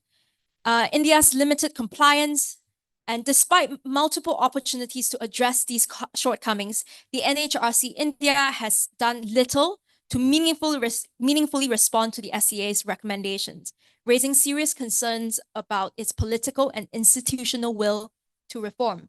We see this also happening. We see similar trends happening in Bangladesh, whether reform efforts are actually genuine and impactful. India's civic space is currently rated repressed by Civicus. And in our work at Forum Asia, we have observed the weaponization of counter-terror laws, such as the UAPA and the financial regulatory laws like the FCRA. These laws have been used to detain HRDs, silence dissent, and cripple the functioning of NGOs. This deterioration unfolds alongside severe human rights crisis in Indian-administered Kashmir and Manipur, contexts in which the NHRCI's silence has been particularly telling. The Commission has consistently shown reluctance to address cases involving state accountability, further eroding public confidence in its independence. This erosion of institutional autonomy is not confined to just NHRCI. It reflects a broader pattern of democratic backsliding in India. We hope that the NHRCI will take this opportunity to consider the SCA's recommendations as well as the ANNI report. We hope that they will take this opportunity to introduce meaningful reform. Civil society, including ANNI and our partner in India, ANNI, are looking forward to engaging with the NHRCI on improving these gaps. And I just want to take a quick pause from our panel to also look to Balu, our FA member, who has also experiences with the NHRC India. Over to you, Balu. Thank you so much, YY. Thank you very much for giving this opportunity. If I quickly reflect, like 30 years ago, when India's National Human Rights Commission was just being formed, I remember I was a law student and just get into human rights world. And there was a consultation that was held, for national consultation on human rights. And as a law student with a lot of enthusiasm, I volunteered in that. And my boss, which is Ravi Nair, I'm sure some of you might be knowing from South Asia Human Rights Documentation Center, have asked me to go and pick up Justice Bhagavati, who is by far a legendary figure in India's judiciary, the one who started public interest litigation. And I have the opportunity to take him from his office in South Extension to Lodi Road, where the meeting was happening. And when I was traveling with him in the taxi, I had the opportunity to speak to this legendary figure. And I was so excited talking about Human Rights Commission coming into India, how great it will be. And he cautioned me, Bablu, this commission in its DNA is not so much to deal with human rights problem, but the problems created by human rights activists. And I think that fits directly to where Muda was saying that, in fact, many people in the commission sees itself as an extension of the executive, rather than a body that monitors the executive to make it more democratic and partner with the civil society. And that is fundamentally the problem. I'm really glad that, India do have a very vibrant civil society, and we call ourselves All India Network for individuals and NGOs working on civil society. And we had done a huge consultation. We have also submitted a report to the SCA, which is reviewing it. And unfortunately, this civil society activism and the energy doesn't get reflected institutionally into these commission. By the way, India have not just one NHRC. I think we are not only the most populous country in the world, but also the maximum NHRIs, the National Human Rights. We have 169 institutions, Women Commission, Child Rights Commission, Disability Commission, you name it. And we have some 28 states, and each state is going to have it. So we have a huge thing, but only National Human Rights Institution is the one that is being accredited to the GANGRI, and they are being reviewed. Again, in the context of Kashmir or in Manipur, the report mentions about a hearing that was done in Manipur. Manipur is in a big crisis in the last 30 months. Lots of people are getting killed. Ethnic conflicts are happening. The commission has not visited once. They did pay a visit up to Assam, which is our neighboring country, where they had a consultation where I have personally gone and put up cases of pellet guns being used against protesters, 27 disappearances cases that has taken place. Unfortunately, till date, these cases are not yet registered. So there are very serious problems in terms of the institutional functioning. But on the recommendation that has come up in the ANNI report, I had the chance to glance by quickly scanning the QR code. I think a very important point is that the democratic scrutiny of these institutions, as Jia has pointed out, one of the recommendations is that this, the GANGRI recommendation should be put in the parliament so that the parliamentarian knows it. Unfortunately, many of these international processes happens only far away in Geneva, and nobody knows it. So we have to know that our NHRC needs to be scrutinized democratically through the parliament, and these recommendations that has come from the international bodies should be made a part of the democratic process. Let me stop here. Thank you. Thank you very much, Balu. And online, we also have Henry from India as well. He and his team are the authors of the India chapter of the ANNI Report. He has mentioned that indeed the parliamentary has not been able to conduct impactful, real oversight of the NHRCI, even with the recommendation to downgrade NHRCI's A accreditation. So we now have very limited time. I know we're running out of time. So just very quickly, our panelists will just have a final round of questions. So Bijay, Nepal's transitional justice process has faced years of delay and public skepticism. What role should the NHRC Nepal play in ensuring truth, justice, and reparations for victims? And has it been able to exercise that role effectively so far? Yeah, thank you very much. I will be very brief. Nepal's transitional justice process, as you may know or not, has been one of the prolonged and very complex in South Asia, because Nepal witnessed a decade-long armed conflict. Then we have a comprehensive peace accord, and it is almost now 2 decades. The commissions, the 2 commissions, the TRC, Truth and Reconciliation Commission, and Commission on Investigation on Enforced Disappearance Person, has been formed many times. And now there is a new commission. But again, amidst this delay and public skepticism, the National Human Rights Commission, as the custodian and also the constitutionally mandated, and which has a moral responsibility to ensure the principles of truth, justice, reparation, and non-reoccurrence are fully realized. So we have not seen these issues has been addressed properly by the National Human Rights Commission's role. We see 3 major role of National Human Rights Commission in terms of the transitional justice process. One is about the accountability and impartial investigation, on which it lacks its role. That is one. Another one is about, the second is as an advocate for victim-centric justice and institutional reform. So as I said, it has been almost 2 decades as of now. So victims are victims of human rights violations such as torture, enforced disappearance, and extrajudicial killings during the time of conflict has not been addressed by these commissions. So these are, we see this one of the speedy process from the National Human Rights Commission. And third one, the role is the bridge between victims, civil society, and the state.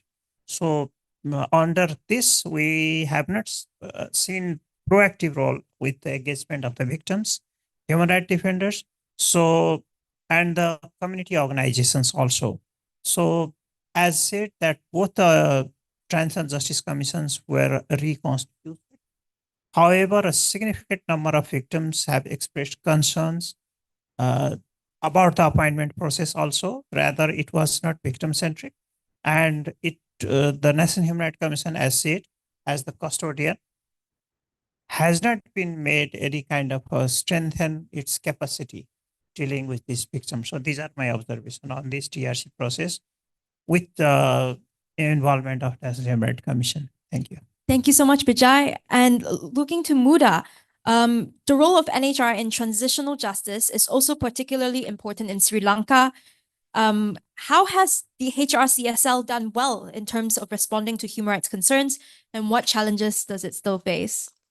It's an interesting case study because it sits at the fault line between post-war transition and everyday governance. Over the past 2 years especially, HRSCL has become more visible and methodical. They've conducted more than 2,000 detention monitoring visits, handled kid torture and custodial complaints, and it also gained the A status accreditation this year, which does signal procedural reform and renewed engagement with international mechanisms. So yes, at the level of procedures, the Commission has improved. It is more active, more responsive, and more professionally run. But it's also what kind of accountability can it actually deliver? Because the HRCSL seems to be operating on a conditional autonomy. It is only independent as long as its actions are politically convenient. So we have an institution which is producing outputs, but rarely outcomes. It performs human rights administration, not rights-based transformation, which has been the demand even of the Aragalia movement. So it's been vocal on, say, cases of torture, Yuktiya operation, but largely silent on the structural issues of militarization, land disposition, disappearances, repression of Tamils. Yeah, I think that's what has been happening in the country. Like, it is able to document violations, but it struggles to name perpetrators or demand systemic change. That's it, Vaivai. I'll keep it short. Thank you very much. Short and sweet. And moving on to our next intervention, Hyunpil, the NHRCK has faced significant internal challenges in recent years, including allegations of discrimination against the LGBTQIA+ community, retaliation against CSOs and victim groups, and even commissioner boycotts that disrupted investigations. How have these behaviors affected the Commission, and what are your thoughts? Mm. So many things have been destroyed by few bad people. Hundreds of employees of NHRIs and human rights activists are traumatized by them. For 3 years, I've been thinking why they are doing that. Sorry, but I'm thinking of them, so I really becomes emotionalized.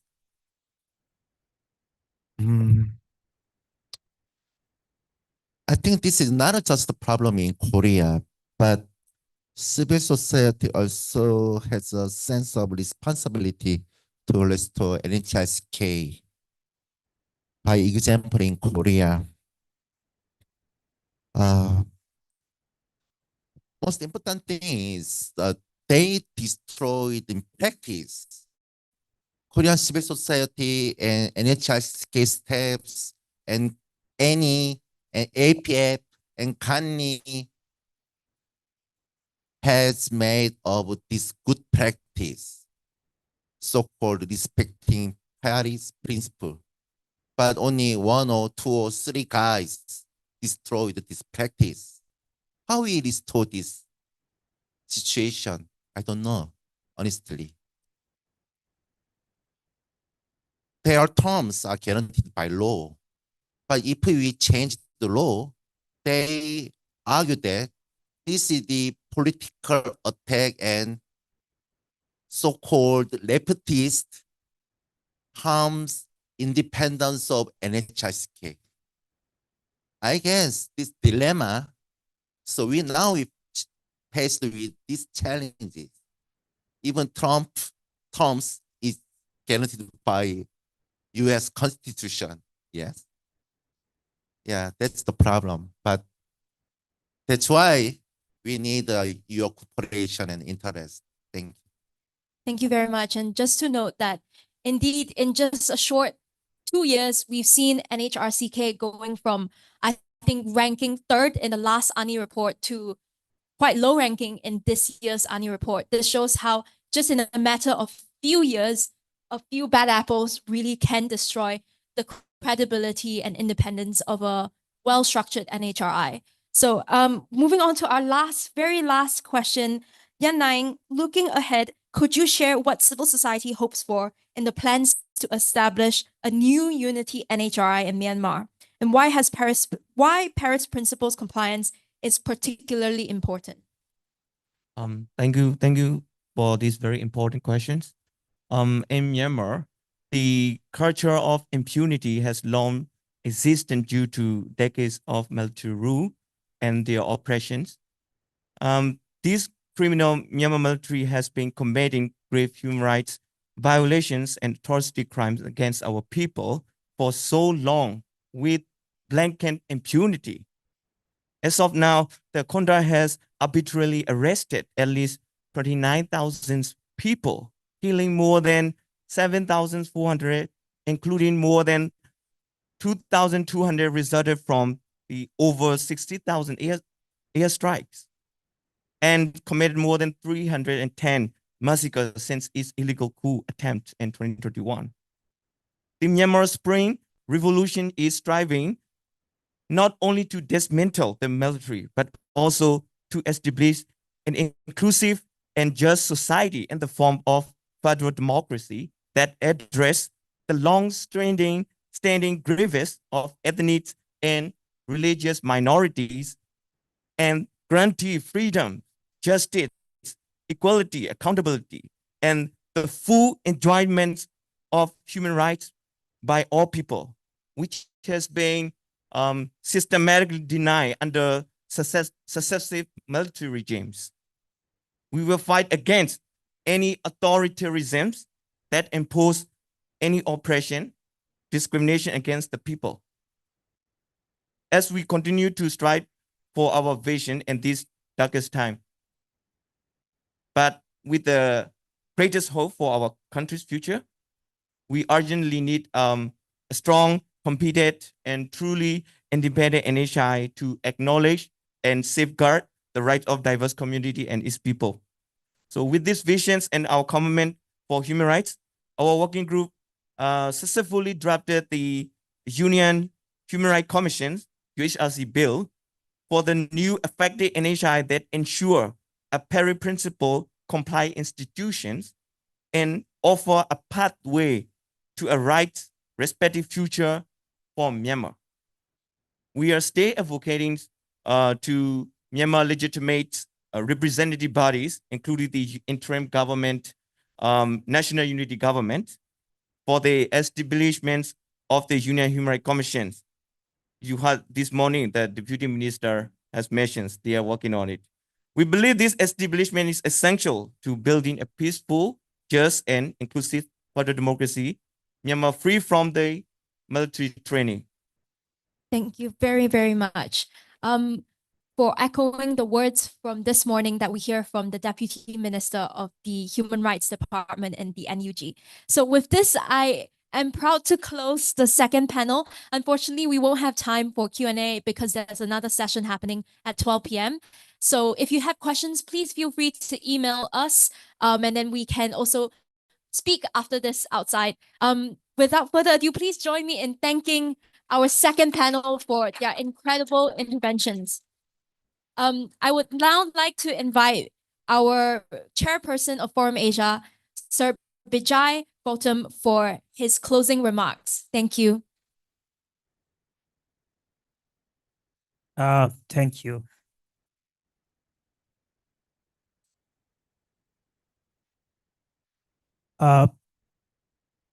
Excellencies, distinguished delegates, and all friends, as we bring this important gathering to a close, allow me to extend my deepest appreciation to all of you for your time, your insights, and unwavering commitment to human rights and democratic values.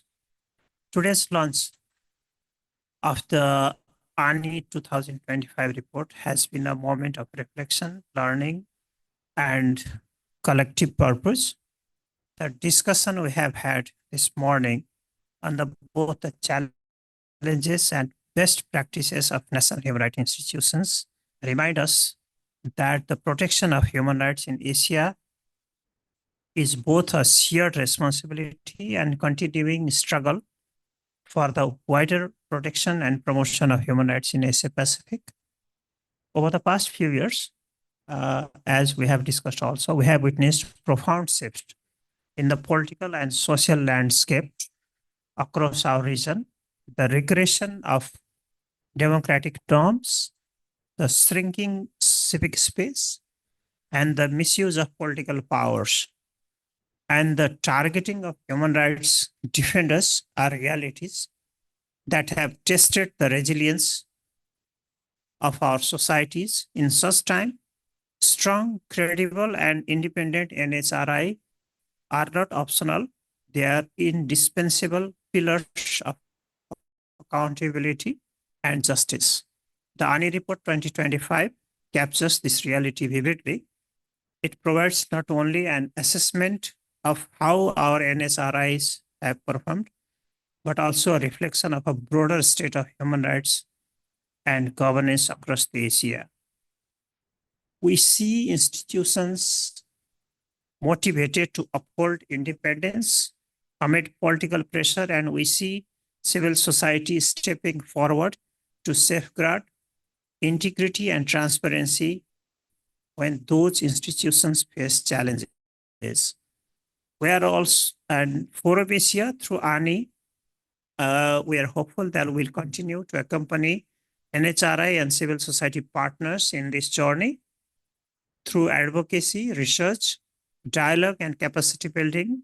We are committed to creating safe and inclusive spaces where civil society can engage with NHRI constructively and hold them to a highest standard of performance and principle. As we conclude, let us carry forward the spirit of cooperation and courage that has defined today's discussion.